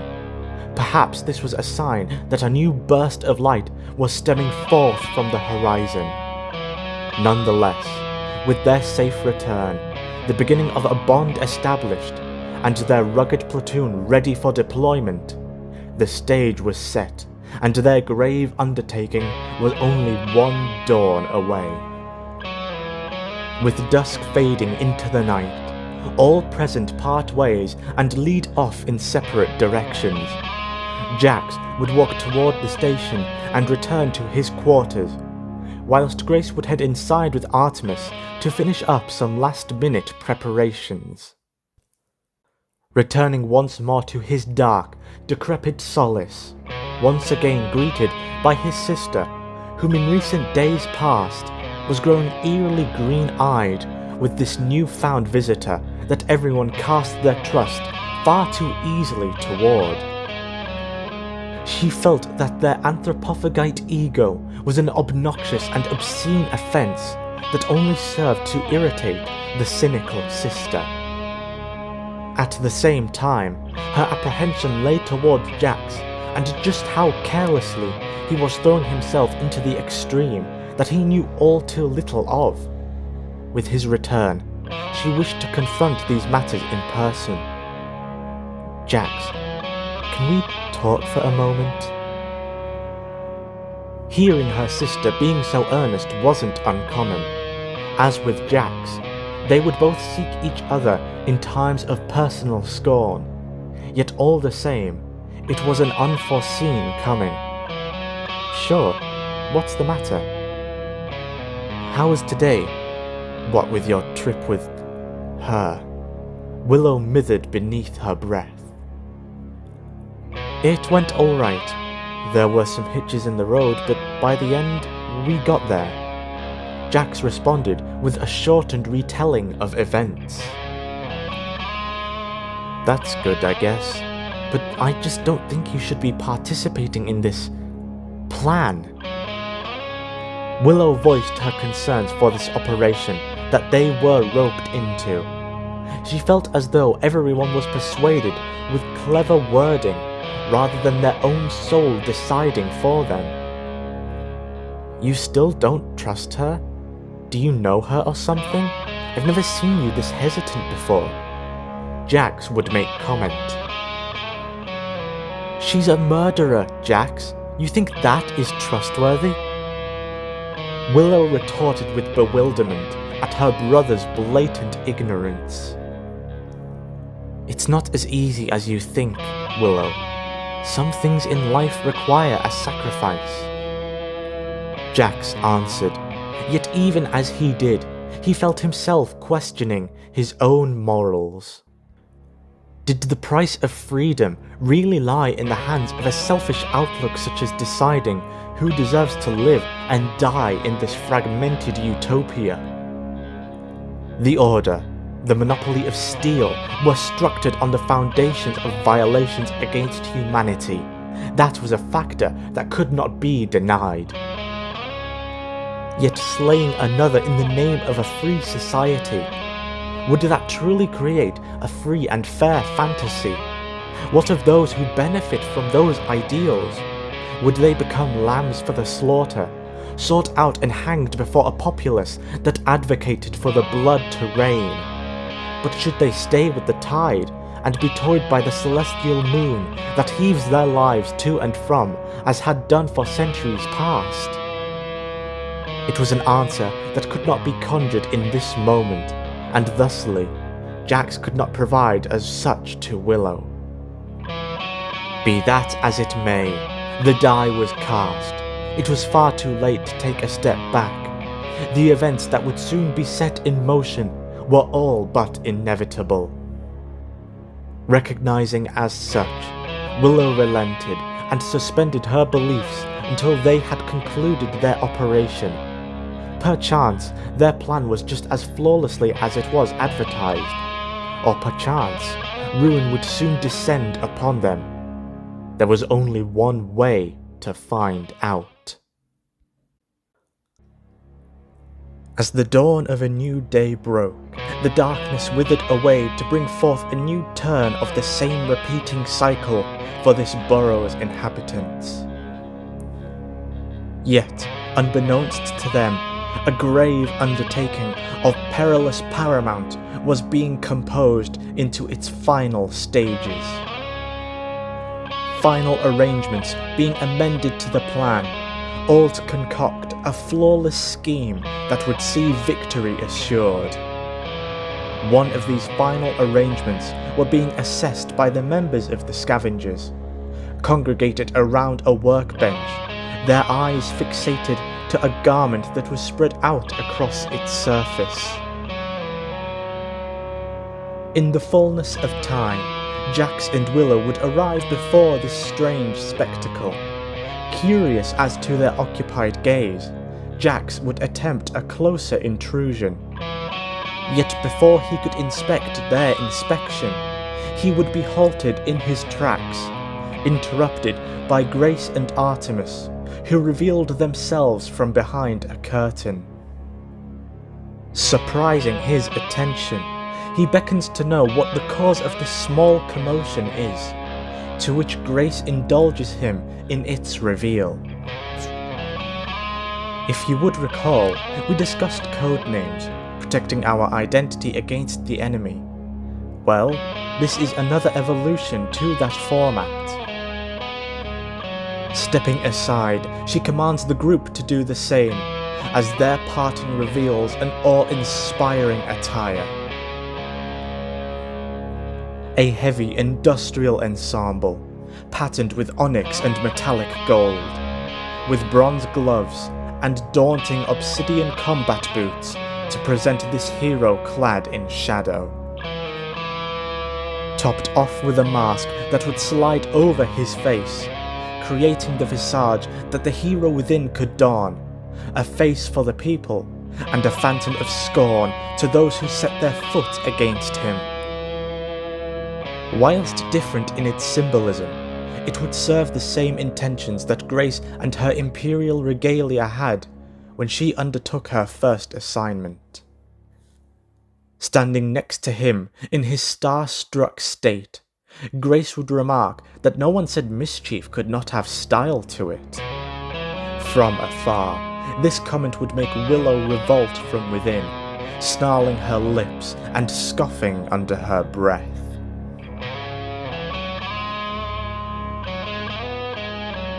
Nonetheless, to say that Jax was captivated would be an understatement, bringing out the inner child within that once was, becoming the hero he always wanted to be for those around him. He would fall back to the past, back into his earliest years, together with Willow, who was a fragile shell of curiosity. He would both then and now be the inspiration to shine on and conquer the demons of adversity. With eyes full of elation, it was obvious to all he held no qualms about the final product. And as such, they would move the topic of discussion unto tonight. The final hours before those in power fall to the knees of wicked rebellion. Assembling her robust revolutionaries, she draws them to her as she begins to once more debrief them on their coming night of chaos. To begin, she and Jax would provoke their defenses, breaking through the lines and slithering inside this immoral viper's nest. Once inside, they would secure their way towards the security control, where within they could disable all means of protection against the fortress, as well as fabricating a radio signal, broadcasting their false communications toward the surface. This would parlay time for the denizens of Sloth, allowing them to establish themselves and procure a border against a resurgent militia. A threat that was all but inevitable. Moving onward, Arcadia Corp would be left defenseless to the tides of scavengers. They were to storm the doors and eliminate all threats within. Whilst their offensive would be underway, Grace and Jax would move towards their prize for the night, their ultimate grail in this game of revolution, Lord Gozak's Pricknixis. Once his head was theirs, conquest would be achieved, and their operation would draw to a swift close. An excellent memorandum written out, yet practical, would be their ultimate test of strength, putting in competition their intelligent, shrewd characters against the gun, a tall order, yet one that might just be within reach. Nevertheless, as the debrief concluded, the room fell silent with skepticism. It was not to say there were those that doubted her plan, yet anxiety would crawl from its horrid trenches and claim their beliefs before they had even begun. No matter the risks, we must do this. Shattering the anxious voiceless, Artemis steeled himself before them all. It's been centuries since the Lords took power, and not one of us has ever benefited from it. We've just been lambs for the slaughter. Families selling off their young, hundreds dying by those beasts in the Barren, and for what? For a pat on the back? For ration packs that barely sustain us? Artemis's voice rose with vigor the more he let loose the cathartic heart from within. Well, I've had enough. We'll take back our lives and make our own way in life. To hell with the Lords and the high class. Today, we mark the death of our subservient selves and the birth of our newborn souls. Souls of those that yearn for freedom. In an instant, all before him rose their arms and cheered on Artemis, echoing his words and proclaiming their own resolve to stand tall and help in their fight for freedom. Grace would try to hide her smile, but she too would feel an ecstatic wave of enthusiasm course through her. Alright, before tonight, I'll see if I can't encourage any last-minute recruiters, Artemis stated, in a gamble to embolden their forces. Meanwhile, you two should use that time you have to rest. You both have a busy night ahead of yourselves, so you're going to need it. Affirming his orders, all those present would disperse, whilst Jax and Grace would retreat to slumber before their endless night could commence. The alarm breaks out in squall, shattering their society for its final time. As the street's denizens started to dissipate, there would be only a window of opportunity before the onslaught of people floods the streets once more. Inside the base of the scavengers, the assigned platoon forged their armor, sharpened their steel, and readied their strength. Meanwhile, their treasured warriors were beginning to rise from their slumber. Donning their garments of heroism, they too prepare themselves to become the sword for the people's shield. Appearing from the back rooms, Artemis approached them, beckoning them with only a single query. Are you both ready for this? He had no fear that they would buckle under pressure, but neither was he shy of the fact that they were being sent right into the demon's lair on their own. Should anything happen, there would be no one to save them. It's as you said, Artemis. No matter the risk, we must do this. Grace echoed Artemis's own words, which in turn caused him to smile and dispelled his own anxieties concerning their fates. With time dwindling, their chance to slink through the night undetected too was dwindling. Yet before they departed, Jax would speak with Willow for the last time this night. Hey, I'm going now. Catching her gaze, she would look upon her older brother, or at least, that was who they claimed to be. For whence he drew the mask over himself, he became an apparition of his former self, the hero he dreamed of becoming. Are you really sure about this? Grace seems like a capable person. She could manage on her own. Willow would attempt a last-minute prayer for her brother, pleading that he consider his actions before it's too late. Yet he was steadfast in his choosing. Willow wasn't trying to portray herself as an overbearing protector. Out of the two, she was the youngest. Yet it did not mean that she was incompetent to continue herself should anything unthinkable become of her brother. Her gravest anxiety was losing the only person she ever truly cared for.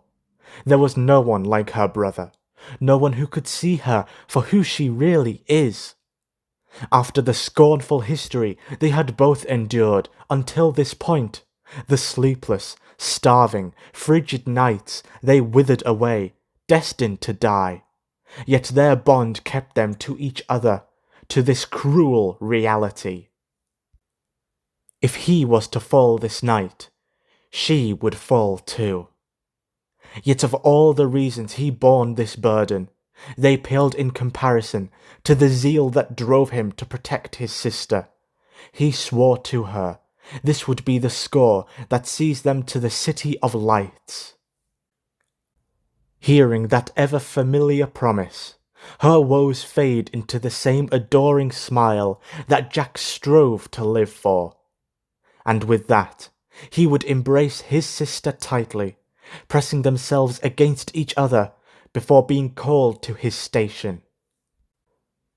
Peering out into the streets, they remained desolate, but they would not keep this way for long. In a paramount haste, Jax, Grace, and Artemis all make their way to Arcadia Corp, ducking in between alleys and slithering between shadows. When they arrived, they stood before the monolith of scorn that towered high before them. Standing proudly at countless meters high, its jagged, triangular delineation served as a warning and a reminder of what their lives were subject to. Inside this industrial mall, numerous factories litter the structure, beholding vast machines of slaves to the production line. Though after tonight, it would stand to shackle them no more. Alright, I'll leave the rest up to you. Remember, just stick with your plan and we'll be right behind you when you're ready. We're all counting on you, so don't screw this up. Artemis gave them last-minute words of encouragement before he departs, to which Grace reminds him that he needn't worry. Failure was not an option, even if it cost her. This night would end in their victory. And with that, Artemis departs, the fate of their lives now in their hands. As one with the wind, Rogue darts through the night, recalling upon her reconnaissance she had conducted days prior. She had uncovered an entrance via the vile sewers running catacombs beneath the city.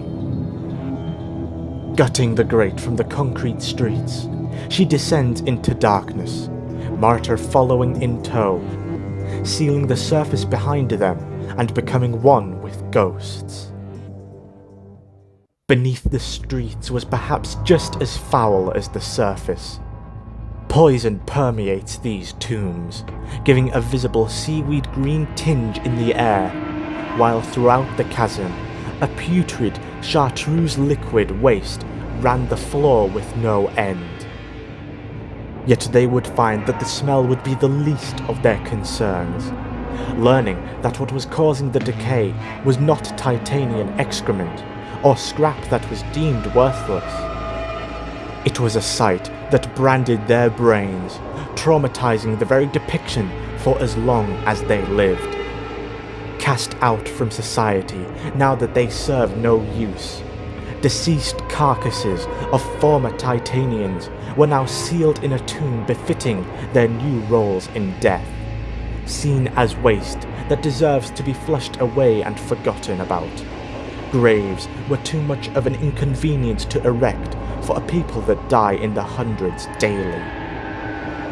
This is just sick. How could they do this? Did you know about this, martyr? Grace questioned his knowledge on this revolting revelation. We all had our skepticisms, but no one could be sure. We just knew that they weren't being laid to rest in graves.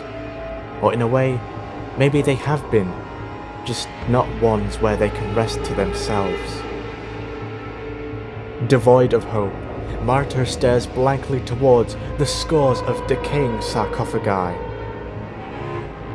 What was once warm flesh festered into an effervescing secretion, where hives of atom-like insects swarmed their corpses, feeding from their mutilated remains.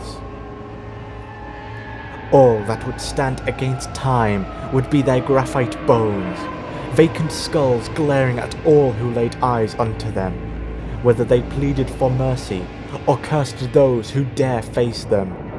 No one could be certain. In a moment to mourn the fallen, Martyr removes his mask, placing it against his chest. If he could not save them now, the least he could do was bestow them the respect and honor they deserve. Nonetheless, time would move without them. With their grievances past, they would move further through the putrid catacombs, following the directions of maintenance tunnels until they arrived beneath another grate. This time, one that would lead out into Arcadia Corp itself. Climbing through, they had excellently executed their infiltration. Their next intent would be to locate the security controls and disable their trickery. Like shadows, they would slither between the light, avoiding the mechanical eyes of the patrolling militia Scorn, scrutinizing their surroundings down to the last minute detail. Yet Rogue's mastery of stealth would keep her and her apprentice safe, nullifying their enemies' effects altogether. Valuing time, they would make haste and find themselves before the reception hall, a bewildering amalgamation of marble and gold interweaved throughout, graced by diamond chandeliers that glittered their milieu. It would be here where the toil of the scavengers would be submitted to inspection, weighed to determine their value hitherto their journey to the factory line, where rooms of magma coils and thundering machinery would shape, forge, and cast once worthless remnants into harbingers of wealth. These domiciles of steel were hidden deep, sealed behind a gargantuan vault that encompassed all beyond it. Yet tonight, there would be nothing to withhold these intruders from their holy grail. Approaching the vault, Rogue would retrieve from her utility a unique, synthesized ID card that granted her access to the Banished, deceiving the once thought unbreakable digital defenses. Pressing against the scanner, it would have no qualms allowing them inside, confirming as such with an illuminated illustration proclaiming, "Access granted."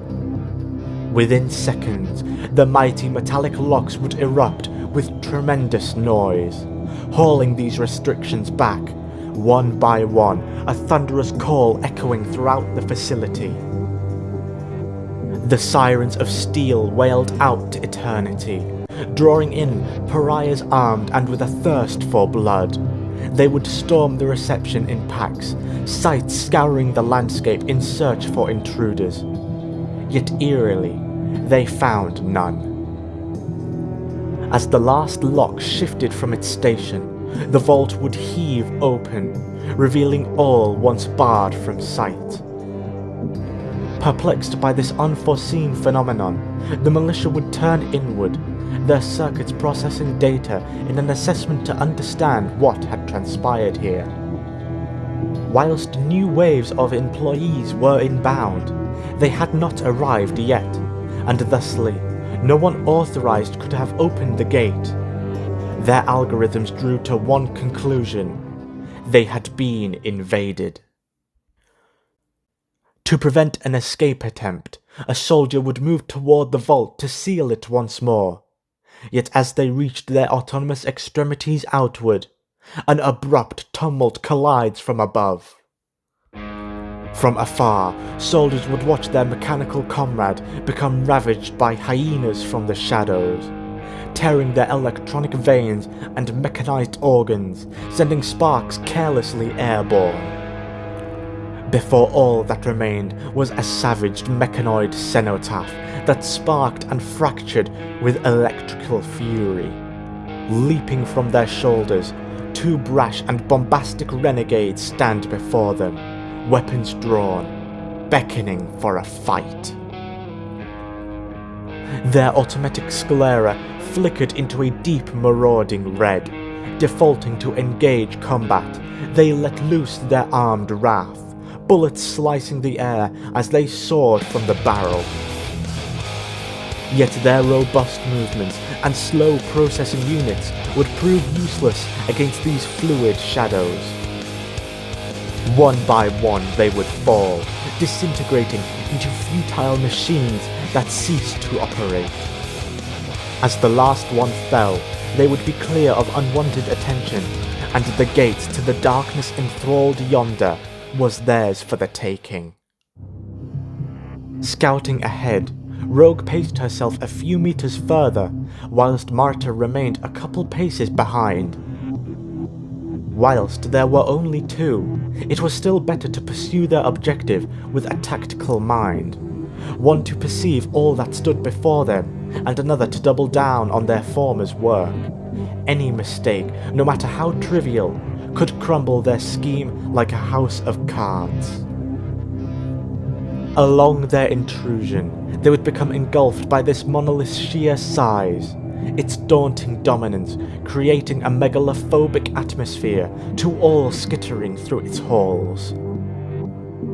All around them were machines, instruments created to serve the pipeline of this planet's attrition. Eventually, they draw themselves before another colossal vault that partitioned one side from the next. Whilst the yonder was barred from sight, an unruly cacophony mumbled from the other side. It was a harsh disorder, like whatever lay beyond bore the thunder of 1,000 beasts. Martyr felt a shiver rattle through his spine, his mind conjuring 1,000 depictions of what eldritch horror could be responsible for such a noise. Rogue, however, knew exactly what awaited them, and thusly held no fear. To move forward, they would move to the control room that oversaw the control of the metallic partition. Despite that, they could not open it via the controls, for upon such an action, it would garner the attention of more waves of autonomous drones bound for their blood. Scouring for a means to pass through, they would notice a ventilation unit embedded into the wall, and with it being wide enough for maintenance personnel to access, it was more than capable to allow two nimble thieves to slither through to the other side unnoticed. Removing its fragile covering, they stumble and crawl through the metallic artery, their bodies slamming against the frame and creating noise. However, by reason of the unfathomable symphony roaring from outside, their presence would remain undetected. In time, they tumble before an exit, another panel that allowed slits of light to bleed through, yet they were too tight for their eyes to make out any semblance of shapes on the opposite side. With Martyr leading the way, he is prudent about forcing the panel off from his side with an almighty blow, fearful of attracting the attention of whatever may lie beyond. Instead, with extreme care, he shuffles around, pressing his combat boots against the insubstantial frame, until minute popping of rivets could be heard from the other end. Daintily, he grasps the grate and pushes forward.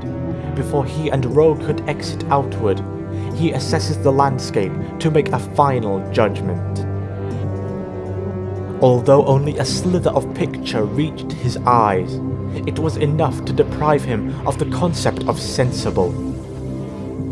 For Rogue, meanwhile, she was becoming irritated, staring longingly into the sole of his boots, and would urge him to cease his wonder and make haste with getting out. Hearing her plea, Martyr would silently push the grate outward and slip onto the other side, allowing Rogue to do the same a second later. Now fully revealed before them, the grandest spectacle he had ever laid eyes onto. Housed inside an eldritch tomb of concrete and steel, an immeasurable hollow bayoneted the entire planet from the bottomless depths to the sky-bound surface.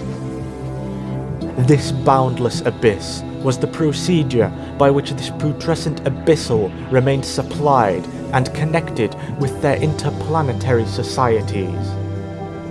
A monolith of untold design, forged and constructed over countless millennia, where millions would endure their lives chained to its construction. This fortress of servitude would become the infamous instrument to be bound until this accursed rock is banished unto oblivion. The Hollow. Amidst their amazement, they would be caught amongst the abounding congregation of civilians and shifting conveyance, running around like clockwork, never ceasing for a nanosecond, lest the planet itself come to a standstill. This chamber of restlessness would be swarmed enough for the thieves to shuffle through the crowds and unto the other side unnoticed. At the opposite end would another gargantuan steel partition which would lead them further unto the depths of this carnal factory. Unlike the previous divider, this would remain open, allowing for civilians to pass through. Yet unbeknownst to the patrolling security, two evils of their empire would slip through the mass exodus unnoticed to their autonomous scrutiny. Now lost in the midst of the tide, Rogue and Martyr continued to wade through the ebb and flow, heeding no mind to the populace spanning their horizon, pacing themselves at a distance and keeping their heads down so as to not gain unwanted observation. In spite of this effortless transition through the confines, they would soon find themselves before another barricade, taunting them in their path.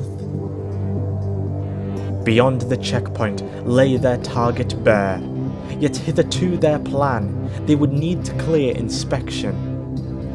Falling to the side, they would blend into the shadows to observe the checkpoint's procedure. One by one, civilians would pass through, stopping for minutes at a time as they were cleared for entry. Their path was black and white, and with diverging paths eliminated, they only had one means through. "Are you able to use that ID card again?" Martyr would recall. Nay, they wouldn't recognize it. I'd also be one to believe that they have an automation scanning their identities as well. Should we fool the guards, we'd have no luck against the machine.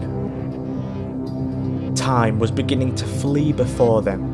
Without a means to pass, they would be caught unawares, and their plan would collapse as quickly as it came to fruition. Yet this institution was boundless. Allowing trepidation to bury them alive would only hinder their mission. As such, Rogue would dispel anxiety from her mind. And as fate would align the stars, an opportunity bestowed unto them would reveal their coveted answer. Screams hearkened the sea of people, militia soldiers vigorously disposing of a civilian. whilst they pleaded of their position and beckoned to be let past the barrier. They were denied. Their only instruction was to prove their point. Should they be telling the truth, there were means of procuring an identity card elsewhere through the facility. Thusly, Rogue and Martyr set their sights onto a new primary. Forming back into the formless multitude, they were bound to a hunt to find a means to obtain a new facade to mask their existing ones, binding themselves to the heels of the civilian who moments prior was scolded for their lack of identification. If they continued their path, Rogue and Martyr would simultaneously find their target. As they continued, a forthwith commencing would hasten their pace through the complex. The vault, once sealed tight, was beginning to awaken. Whilst this would quicken their exploration through the facility, it was yet another signifying dread that time was not their ally in this fray. Moving through the effortless path, they follow along the tracks of their unsuspecting ally, making certain to remain unseen along their way. Within time, their lone wanderer disappears into a doorway. Noting the room they had entered, they would confer their prize and would thusly follow in afterwards, locking the door behind them. An eerie silence corrupted their landscape. From afar, they would observe their target in their process, approaching a machine which could procure a brand new identification card. Though instead of a straightforward proceeding, a myriad of teething troubles was in abundance, causing their simple undertaking to transpire into a needless irritation. From the shadows, Martyr and Rogue would chortle at this fumbling display, an amusing break amidst their flurry of cortisol. Yet it was not to last. Disturbing the peace, abrupt thundering sounded from the entrance, beckoning panic from all within. In desperate haste, Martyr and Rogue confined themselves to darkness once again, whilst their trusted ally turned around in a sea of terror and anxiety. Before they knew it, the door would be deprived from its holding, and a flurry of malicious soldiers would storm inside with lightning efficiency, displaying their tactical and strategic prowess. Assessing their surroundings, they would find the lone civilian standing amidst the darkness. Then, without warning, a violent premonition was about to unfold. Target identified.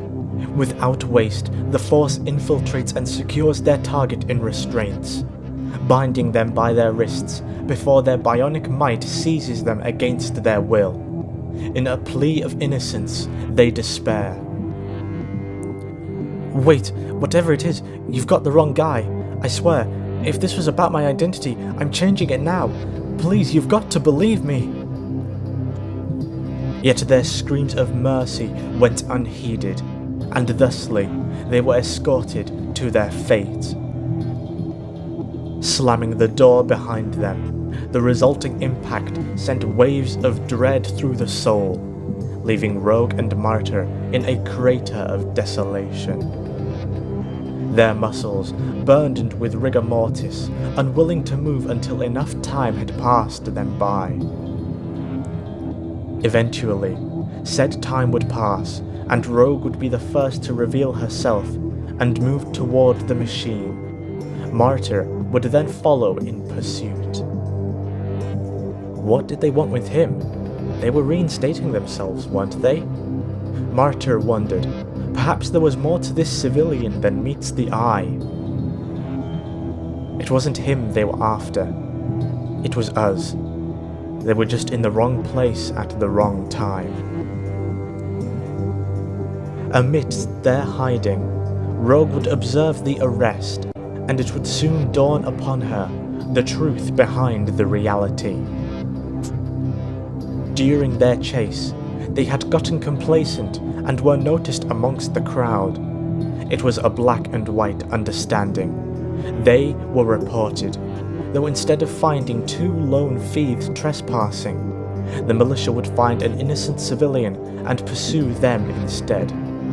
Unbeknownst to the true culprits, they should have been tracking down in their stead. Guilt ravaged the soul. Martyr would turn to face the door in a haze of despair. Were they to pursue them? Whilst the mind could conjure 1,000 fates that would befall this innocent soul, only one was for certain. Yet Rogue would deny this notion. Time was already devouring their plan. Chasing down a lost cause would be a waste of effort and energy. Instead, they were to focus on their operation. That was all that mattered. After a few seconds, their state-of-the-art identity cards would be processed. Forging a false naming, they were now able to proceed through the checkpoint without delay. Returning from whence they came, they once again find themselves before the barrier that once barred them from persevering. Learning from their mistakes, in a precarious venture, they would remove their masks, exposing their identities to the world. With this, they would hope to camouflage with the flock, as well as adhering to the facade their new identities would provide them. One by one, the line would be accepted, rejected, accepted, then rejected, then accepted again, dwindling until at last, the thieves were next to go. Rogue was the first in line. Stepping forward, she displays her card before the guards, who in turn begin their interrogation. They feed the card into the machine. Seconds would turn into a ticking time bomb of dread, all whilst donning a brave face to conceal her inner anxiety. This was the crux of their operation. Should they fail here, their futures would be bound to the grave. Yet all would melt away when the machine would return a positive reading, confirming that Rogue was authorized to continue through the compound. Stepping through the barrier, she would turn back to espy Martyr and his screening through security. With Rogue's successful intrusion, tensions would be dispelled, allowing for a smooth inspection before he too can pass through the barrier. You are Jax Caventine, member of the Scavengers. The automaton beckoned his name, exposing his true nature for all to hear.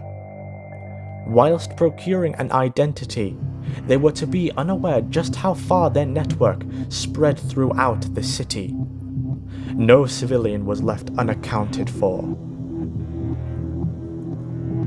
Whilst Rogue was able to fabricate a position for herself in this society, Jax was scanned, processed, and a known inhabitant of the labor force, chiefly the Scavengers, whom they were to discover had no belonging here. Oh, right, is something wrong? Jax stuttered and stumbled over his words, fearing the worst was to descend upon him.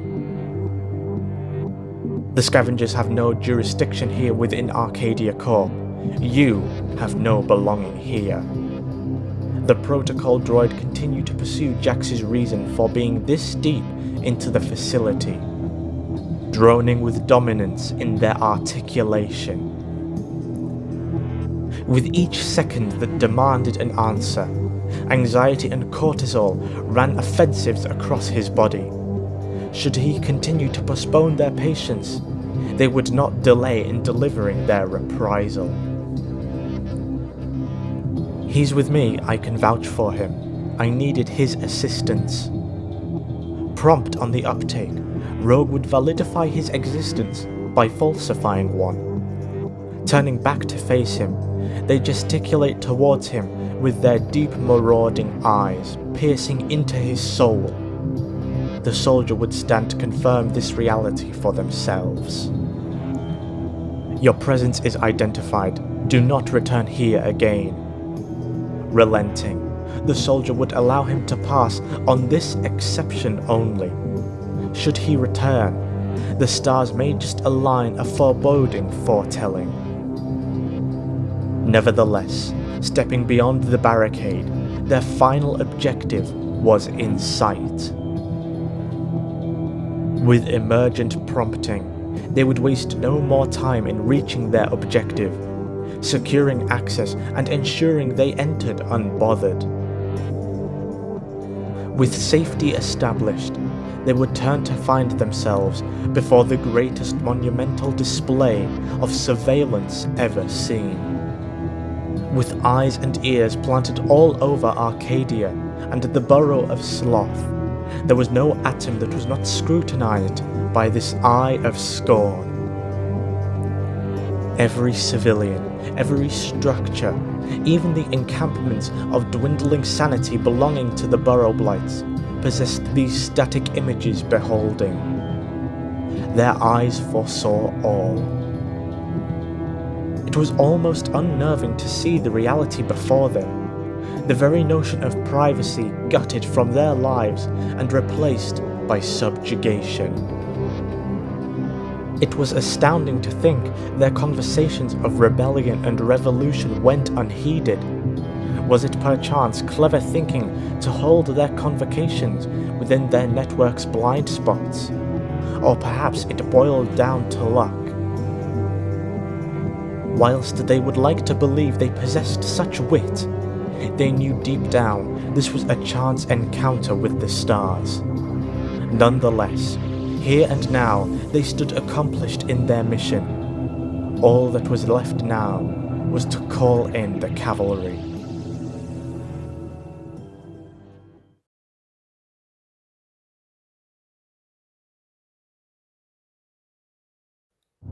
The artificial moon had reached its ivory zenith, casting a fabricated white glow across the darkened borough. Hours had begun to beckon their whereabouts, anxiety playing pretend, the wicked fortune teller that predicted unfounded fates. Yet in the minds of those waiting, they were very much reality. The hours had grown into daunting echoes of distress. Trepidation became the forefront as the timekeeper taunted and revelled in their torment with each second that chortled. Yet hitherto their judgment, and without forewarning, a deadly premonition was to enthrall their society and become the beginning of revolt. From a silence provoked, the once proud monolith, Arcadia Corp, would become engulfed in a gargantuan demolition of lecherous fire. Iron would rot from pride, and their foundations would sunder to reveal the metallic skeleton that harboured this cenotaph of disdain. The skies would rain with oppressive shrapnel, casting down the fragile abode and tearing their city apart like paper, along with anyone unfortunate enough to be caught unaware in the onslaught. People once standing tall would be torn to ribbons, felled in rivers of their own crimson oil. However, whilst this unfounded chaos unfolded before the population, the platoon knew this to be their call to arms, and without a moment to waste, they geared their armaments and thundered out onto the streets. Unbeknownst to the panicking congregation, bewildered by the ensuing sight of Artemis charging the streets in tow with his battle-readied force, proclaiming revolution, they were to witness the dawn of a new age. As fast as the first detonation broadcasted, the scavengers arrived before the gates to Arcadia Corp, yet they did not stop. High from the fumes of an adrenaline volley, they persevered through the doors and through the grounds of battle. Standing docile to their unprecedented arrival, militia drones stood unaware before realizing their threat as the scavengers ravaged their foe, their assortment of arms disintegrating their enemy to an abundance of vanadium turned futile. Despite their early prowess, they were not to maintain this power, their digital minds fast adapting to the ensuing carnage. Reinforcements made themselves bound for the position as a fight entrenched with blood and fire unravelled before them. Whilst civil discourse would proclaim rebellion, the devil's advocates would stand from afar to watch their artisanship, savouring this flavour of revolution. Rogue would watch as the hateful flames cast a burning reflection in her wettened sclera, her iris beholding her own destructive craftsmanship. The Hollow was created to endure the fluctuation of restless conveyance, vessels running the gauntlet to ensure desperate supply meets inquacious demand. The resulting efforts creates the means to establish colossal fuel depots, providing these steel colossi with their onyx ichor. Having said that, a glaring caveat would bubble and toil within this viscous nectar. Infested with impurities, the oil would need it to undergo purification before being deported to the vessel's bottomless reservoir. Left contaminated, the resulting concoction would harbour a volatile power within, craving the salacious spark to ignite into waves of marauding flames. No words were needed to know the actions that now plague Arcadia Corp with devastating despair. Nonetheless, with the destructive cavalcade developing below, Rogue and Martyr were now cast free from restrictions and were now unladen to pursue the Serpent's Head, Gozax Pricknixis. Their grail of vanity kept themselves far from the dregs of society. Upheld in an almighty splendour, the great sinner's palace cast a scornful shadow across the entire canvas. Shimmering with decadent beauty, its bronze luminescence scintillating from the orb light, beholding the grandeur to an abode of narcissism. This ultimate display of affluence would become the living grave that with multitudes of crowds became their sentence. Their bones, the foundation for concrete and steel. Despite all that it would hearken, tonight its reality would sunder before mortal gods, bringing down the wrath of the people upon its walls.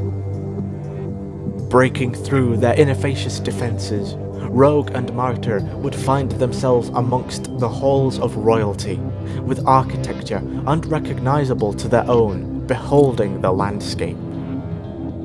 Iridescent illuminations cast opulence through this sovereign, hypnotic wonders that captivated their eyes, dancing twilight amidst their irises.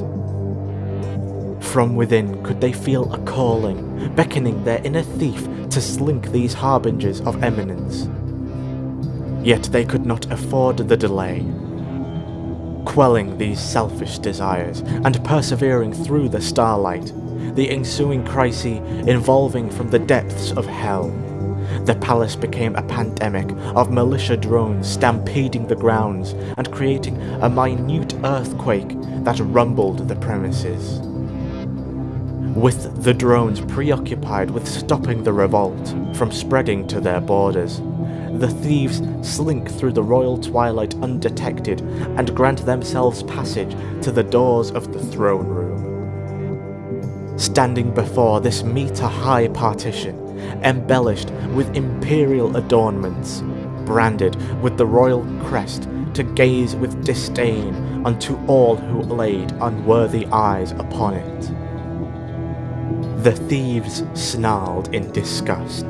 To believe a man was so far beyond the realms of delusion that he presumes the people he commands kneel with bended knee and utmost reverence. Blinded by ignorance, absorbed by the narcotics of misanthropy, the self-proclaimed Messiah who constructed the pedestal of self-righteousness, would tonight witness his sins come back to haunt him. Alert! Revolt advance reaching critical levels. Evacuation advised. A monotonous voice cried through the loudspeaker, disturbing the Lord from their repose of serenity. He had been advised to remain by the throne, whilst his poor fellow soldiers would see his will done unto death. From on high would he witness the scars of warfare plague his land. Obsidian smoulders choked the skies, his castle walls collapsing beneath him, the endless relay of dwindling soldiers patterning themselves to his frantic beating heart. Without chance to despair, the door barring the filth beyond would thunder with pandemonium, a cacophony of destruction barraging the petition until they would asunder with immense force. A plume of smoke volleys through to reveal two acolytes of revolt, those responsible for turning the castle against him. They stand and dare to beckon the Almighty, daring to curse him with execration. Lord Gozax Prignixis, the great sinner of sloth, the relentless toil from your reign has stood to sentence thousands to an unworthy demise, yet you dared not to bat an eye to the carnage unfolding under your empire of ruin. Rogue let loose the chains from within, damning him with imprecation. In a horrified stupefaction, Gozax mutters a defense against these slanderous claims. Hold your tongue, you vermin. I, Gozax Prignixis, stand bloodless of the slaughter you proclaim. I shall have you. But before he could spout further lies from foundations of delusion, Martyr would respond with his own vengeful fury. You may not have committed these heinous crimes yourself, yet it was always you who ordered your followers to carry out a genocide in your stead. Your hands aren't just painted with blood, they are drowning in it. Without faltering, they continue to volley and thunder him with words that many would even shudder to think. This child of nepotism was born to a system that bowed to his every whim, a people never showing the will, opposition, nor strength to oppose him. Yet their ceaseless onslaught would reveal the Lord's fragile armor propos. When their proclamation ended, an eerie stillness claimed the land. Gozax lacks the retort to defend his name. Instead, his shoulders begin to jitter.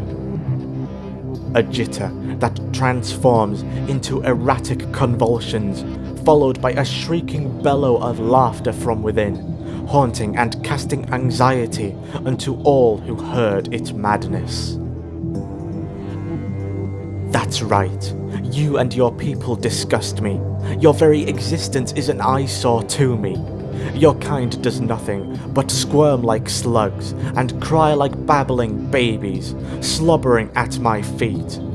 I may have never murdered them with my own two hands, but oh God, would I relish in their slaughter, watch in pure ecstasy as the blood ran down their body and their cries filled me with blessed euphoria. And I regret none of it. If given the chance, I would do it all over again.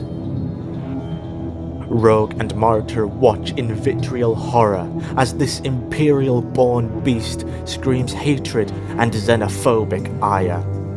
This guiltless manifest had danced on the decay and gorged on their souls until they would drop dead, fueling this tyrant's insatiable appetite. For the thieves, their inner jury had witnessed enough, and thusly, their sentence to the guilty had been decided. Execution. Gozax stands solemn before them, His indolent nature and lissom posture teased their impulsive tenacity, which the Lord could feel permeating through the air, the masks they don doing little to hide their bated breath. Without forewarning, Gozak soared through the air like an arrow let loose from its bow, pouncing from wall to wall. Rogue and Martyr find themselves amidst an untamable tempest, unable to track the typhoon from one leap to the next. Though he held the title of Sloth, Gozax was an agile, feline-like warrior, a predator disguised as prey.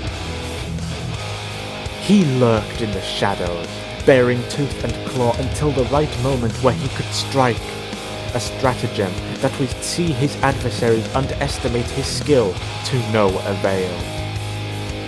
Now lost amongst the madness, Gozax makes one final leap earthbound to his foe, his sights targeted and his power locked. The thieves, still abound and frantic to defend themselves, do not see their enemy plummeting towards them, and thusly, they pay the price.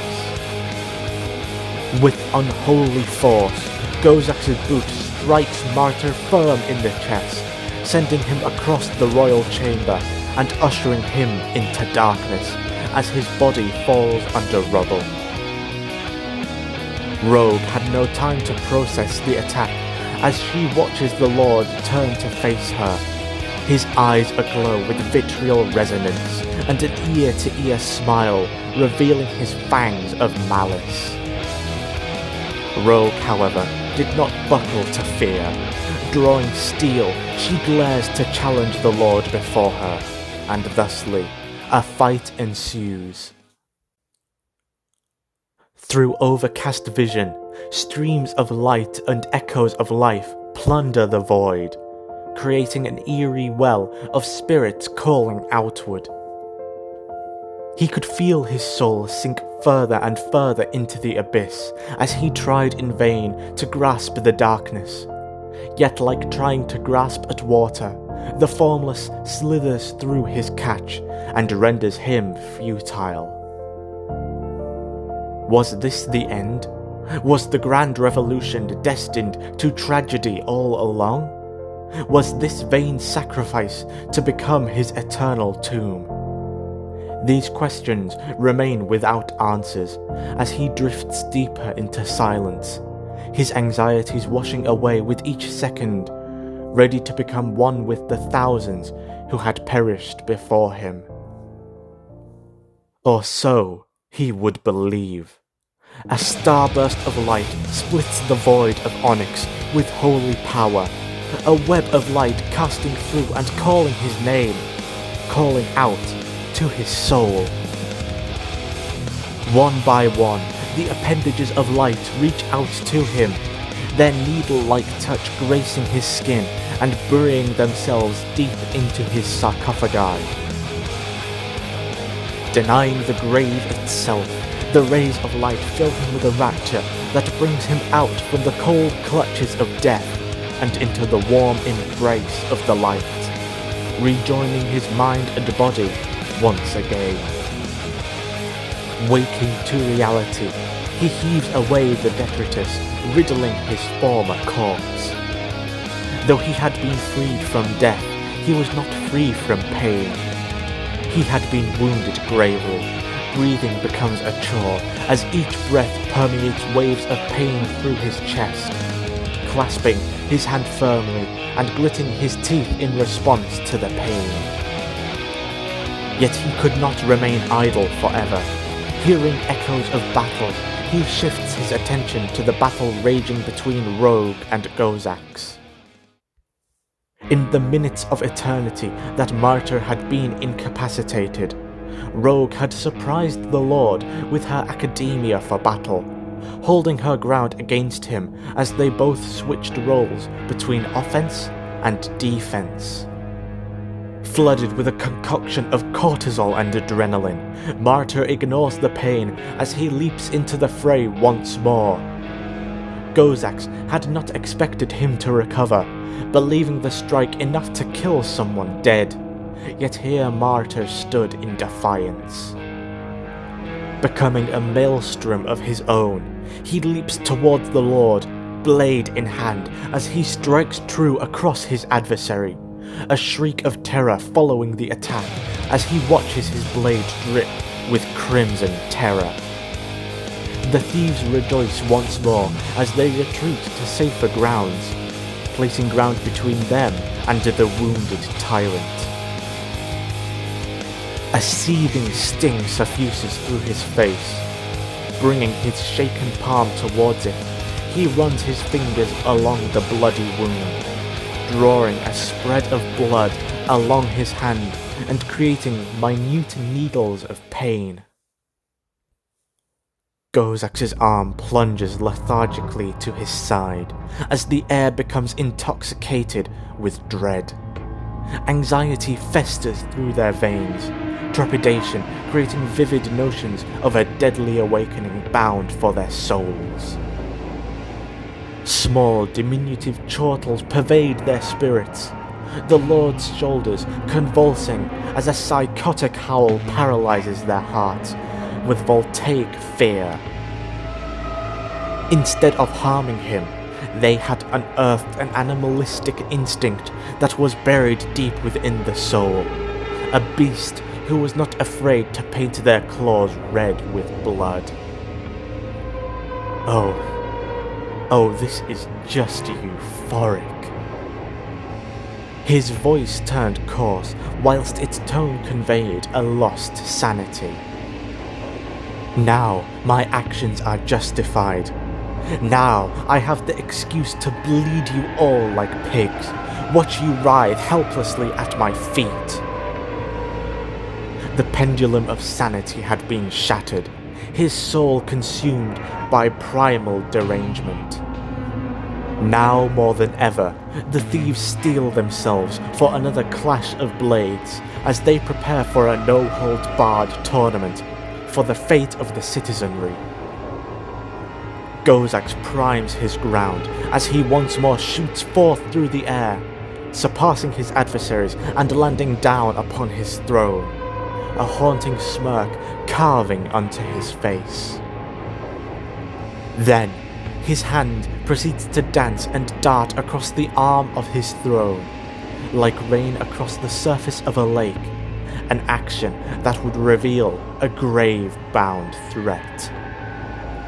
Without warning, the palace crumbles and shudders around them, the foundations sunders, with needle-like cracks snaking through the construction, whilst debris rains from the heavens. Amidst the upheaval, the floor they stood upon sunders apart. A partition built within reveals a raven abyss bellowing with dark obscenity. Then, rising from the damned, an unholy monstrosity rises to greet them. A hulking dreadnought of steel alloys, armed and guarded by an arsenal of fury, whilst their steel commanded fear and authority. When the earthquake subsided, the Titan secures itself. Chiffon vapors pour out from the abyss to create a mystical and ethereal ground for the bloodshed. Its sheer size daunting as soulless eyes condemned the thieves before them.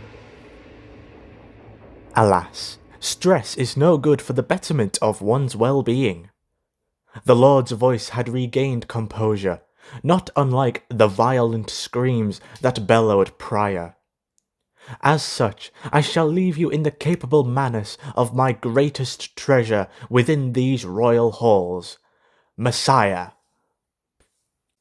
With only a single command, a marauding crimson eye emits to life, as the faint whirring of wires created an eerie noise akin to breathing. It felt alive.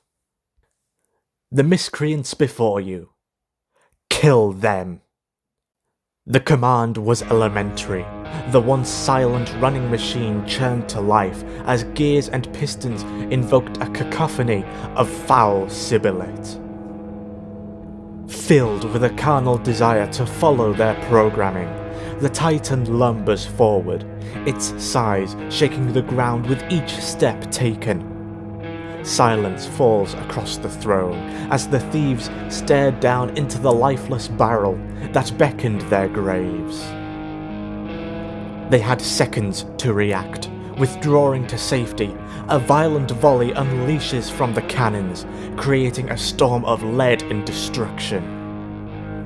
Using their agility and dexterous physique, Rogue and Martyr retreat to refuge. All the while, the mechanical Grim Reaper continues to thunder their positions. Cursing their fortune, their refuge continues to crumble to dust under the ceaseless rattle of lead bound for their fragile biomass.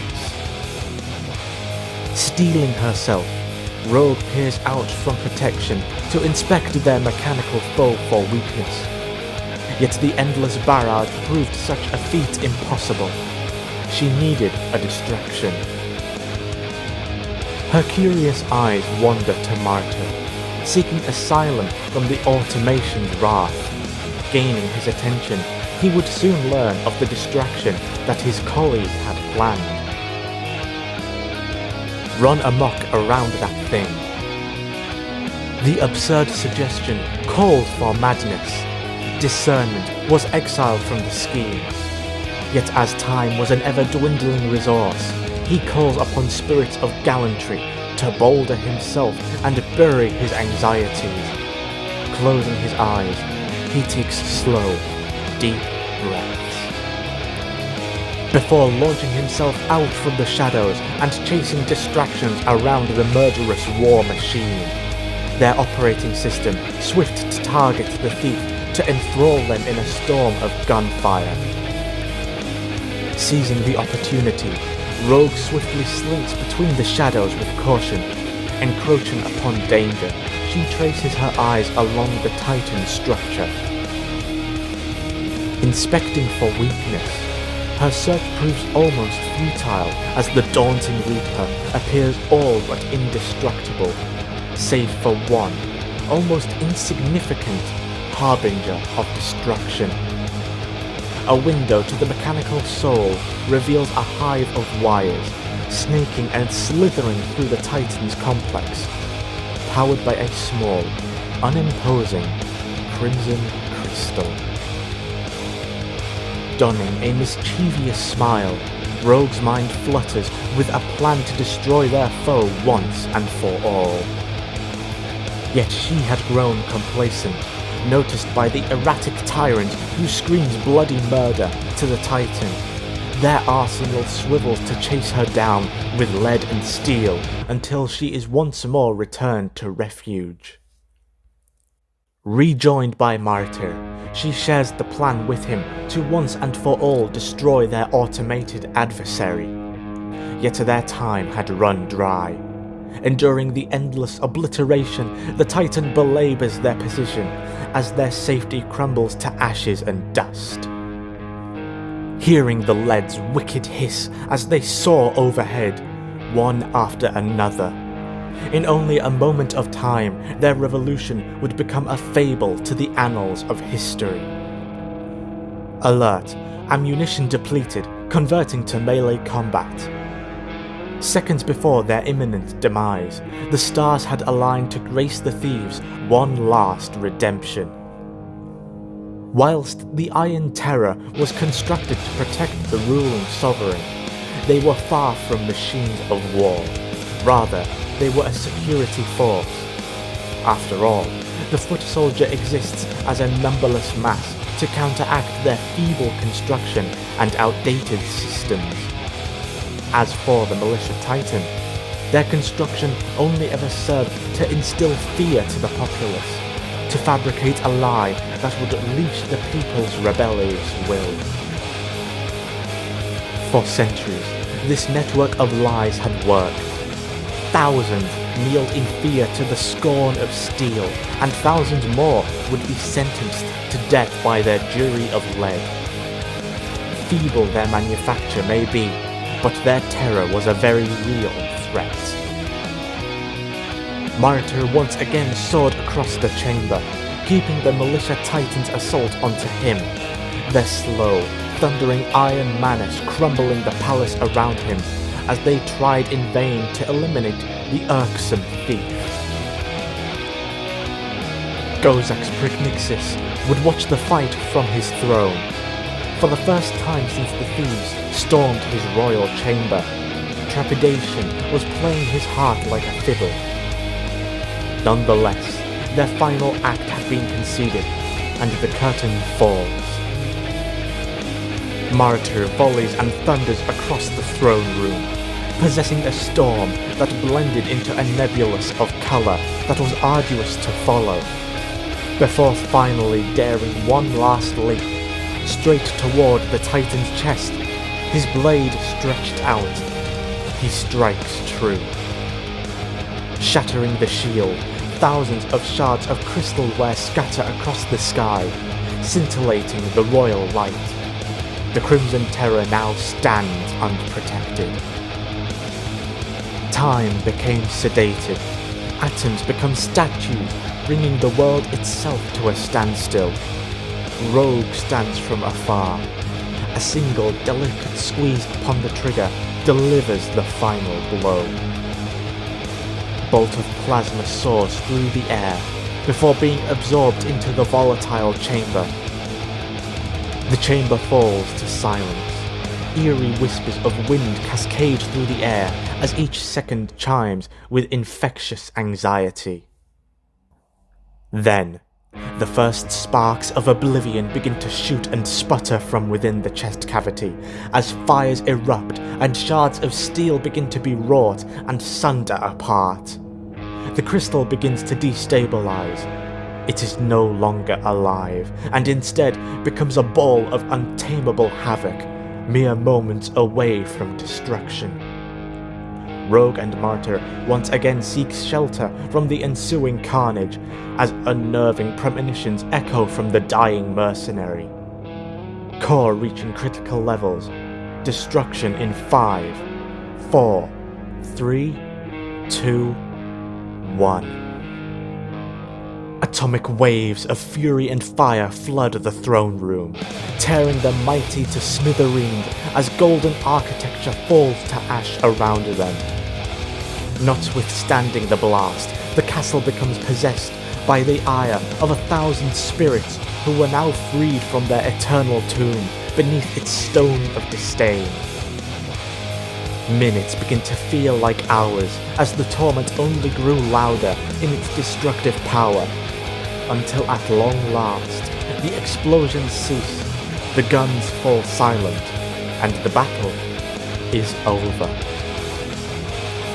Encased in thick clouds of onyx smoulder and embers of fire fluttering carelessly through the chamber, the thieves stand alone amongst the Armageddon. Whilst they themselves were burdened with cuts and bruises, they were nonetheless unscathed from the battle. Together, they look at the grave they had created. For thousands of years, this castle and its throne stood to bound hundreds of thousands to an eternal servitude, with many living their lives as a race to the grave. Yet here and now, that reign of terror had drawn to an end.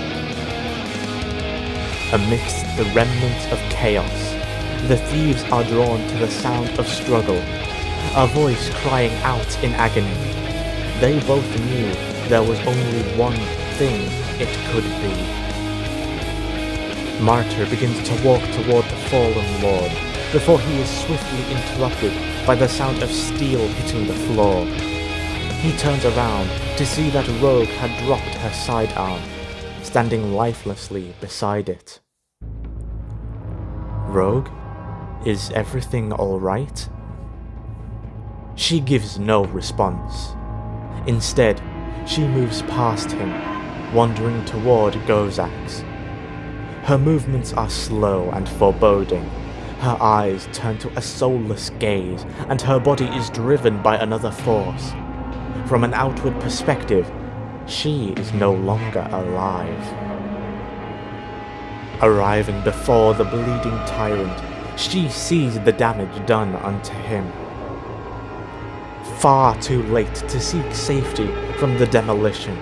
The same steel that was once forged to protect him now becomes his maker, as several shards of shrapnel dig deep into his abdomen, opening the world to the mortal organs of those who were once held in the light of God. She kneels before him, her expressions bearing neither victory nor sympathy, but instead apathy. How amusing. You thought yourself a god, but you were nothing more than wasted breath. Her voice follows her tone, soulless and without passion, like she had become an emotionless machine. You wretched cur. With every word that followed, blood spluttered and flowed down his face and trailing along his neck. Yet his words were wasted breath that was depleting as his final minutes encroached upon him. Then, without warning or remorse, Rogue takes a firm grasp of a piece of shrapnel lodged deep inside him.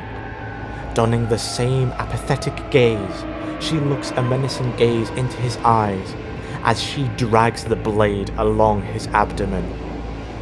Blood flows from the bloody crevasse. Gozak's claws and tears at the hand of death, creating small lacerations on her wrist, yet her lack of life ignores the pain. She stares down as the wound grows wider and bloodier, the more opening to reveal the mortal organs that were once thought absent from the Lords. Propaganda proclaimed them as holy beings, yet this sight sneered in the face of such proclamations. Lost in insanity, Rogue continues to bleed the tyrant dry before Martyr pushes her to the ground, forcing her to let go of the blade and giving a painful respite to Gozax. "What the hell are you doing?" Martyr yelled. He stood paralyzed with fear as he watched her commit such an act without even batting an eye. Yet she does not scream in return. Instead, she responds with an eerie calm. He must die. He must pay for his sins. Standing up, she stares down one last time at the fallen sinner. She retrieves her blade from her utility and glares its scornful glimmer down onto him. You can't kill him. He should stand trial. Death will only give him an escape for what he's done. Martyr protested, but before Rogue could respond, Gozax responds for her. Trial? You think I would prefer a trial to death? Even now, your kind is naive to the very end. Through spluttering blood, Gozax reminds Martyr of who he is in the grand scheme of this cruel game. A slave, a rotten filth of society who will see the wrath of steel purge his home and all he loves. Even in the face of death, Gozax remains loyal unto his roots. The end. Rogue drives her blade through his heart as the Lord breathes his last. Blood surges forth from the rupture, drowning both her blade and the Lord's royal garments in a marauding scarlet river. His hand stretches outward toward the heavens before falling lifelessly to his side. Gozax Pricknixis, the great sinner of sloth, is dead. A voiceless void descends unto the thieves, surrounded by death and decay, fire and ash. The numbing scars of warfare corrupt their weary spirits. They were neither overcome with euphoria, nor plagued by anxiety. Instead, a paralyzing notion pervades their bodies. They had taken the first bloody footsteps into revolt and had won, yet they had long since passed the point of no return. Pandora's box had been unleashed, and hell would soon enthrall their planet and its people in a war that would drown the city and its inhabitants in the name of freedom. Yet those operations lay in an uncertain future. For now, they were bound in the present. Returning to herself, Rogue places her hand on her head as she stumbles to find steady ground. She stares down onto the cold corpse of Gozax once again. Yet even now, she feels nothing for the actions she had committed, prompting Martyr to question her sanity. What happened back there? What happened to you? Yet she did not answer. Cleaning her blade of the remnant of the Lord's life force, she sheathes it to her utility and turns to leave the flame-charred throne room. Yet Martyr was not satisfied and persisted still with his questions. Hey, you can't just leave. Do you know what you've just done? Martyr himself harbored no care for the Lord. What bewildered him most was Rogue's lack of emotions for her crime, a seasoned killer to the end. Rogue, however, amidst a fury of mental and physical exhaustion, flares up with vexation. So what? We wanted him dead, didn't we? Do you really believe he would have survived long after we brought him before the people? She was right. Ultimately, Gozax's days were numbered with his defeat. Should they have handed his fate to the hands of the people, it mattered little. His death was imminent. This was what you enlisted for. We're in the trenches now. There's no turning back. Before she could walk away, Rogue plunges to her knees as her head begins to thunder with pain. Her vision blurs, turning the world around her into a distorted haze. Martyr rushes to her aid, attempting to understand her condition. Yet her erratic nature only served to keep him away. Against the scorn plaguing her brain, she stands back to her feet with struggle and marches away from the battlefield, leaving Martyr alone amongst the desolate throne. Beneath the flame-scarred palace, celebrations of the people erupt. 1,000 years of tyranny, suffering and bloodshed had been torn down and ignited by the spirit of hope and freedom. Civilian and soldier alike embraced one another as a river of 1,000 tears flowed from the ecstatic populace. Each of them knew well the price to pay for freedom, as many wept for those who could not live to see this day and were sent to an early grave. They could only hope and pray that their spirits looked down upon them and rejoiced as they do now. Jax had descended from the palace. Burdened with the weight of exertion and uncertainty, he felt almost ready to collapse. But despite his tired eye, a comforting, enthusiastic voice called to him from the distance. Jax! Barreling towards him, his overjoyed sister, Willow, thrust herself deep into his arms. With tears streaming down her face, she could not find the words to express how proud she was of her brother for accomplishing such an impossible feat. You did it! You saved us all! Jax too could feel the tears well in his eyes. Wrapping his arms tightly around her, they both shared a warm embrace. For the longest time, they had been alone in this tiresome struggle, born into a parasitic world that feeds upon itself, a cursed Ouroboros that was said to last for as long as time itself.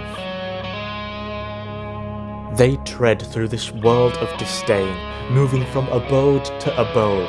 They clung tightly to each other's side with the promise that they would one day shed their skins of poverty and find themselves amidst the capital of light and prosperity, a journey that they had taken their first steps towards. Meanwhile, the ever-growing mass grew louder with their celebrations, garnering their cries around one particular man. Whilst the civilians remained unaware of the thieves and their actions on this night, they lay responsibility unto the only one they could. Artemis Cadwell waded through the crowds, accompanied by his battalion of soldiers. He stands at the center of the dense denizens and delivers them a powerful speech to stir their hearts. Proud people of the borough of Sloth, here we stand amidst the ruins of an empire that once lived to see us die for their cause. But here and now do I announce to you, no more. We have risen above them. We have risen above their derision. We have risen above their guns and their bombs. We are no longer slaves to oppression. From this day forth, we are a people, a free, proud and mighty people. The people throw their arms toward the sky in response. Their cries and cheers cascade throughout the whole city and beyond. From this day onwards, a single shot had changed the world. Far from anything they had experienced before, it was the beginning of a new dawn for the whole of Titan 31. Yet, this celebration only heralded the beginning, for they had fired the first shots of war, and in due time, the powers that reign became aware of this declaration. For as their acclamation rang out in clarion, the first soldiers of war were being armed and prepared for this new age of steel and blood.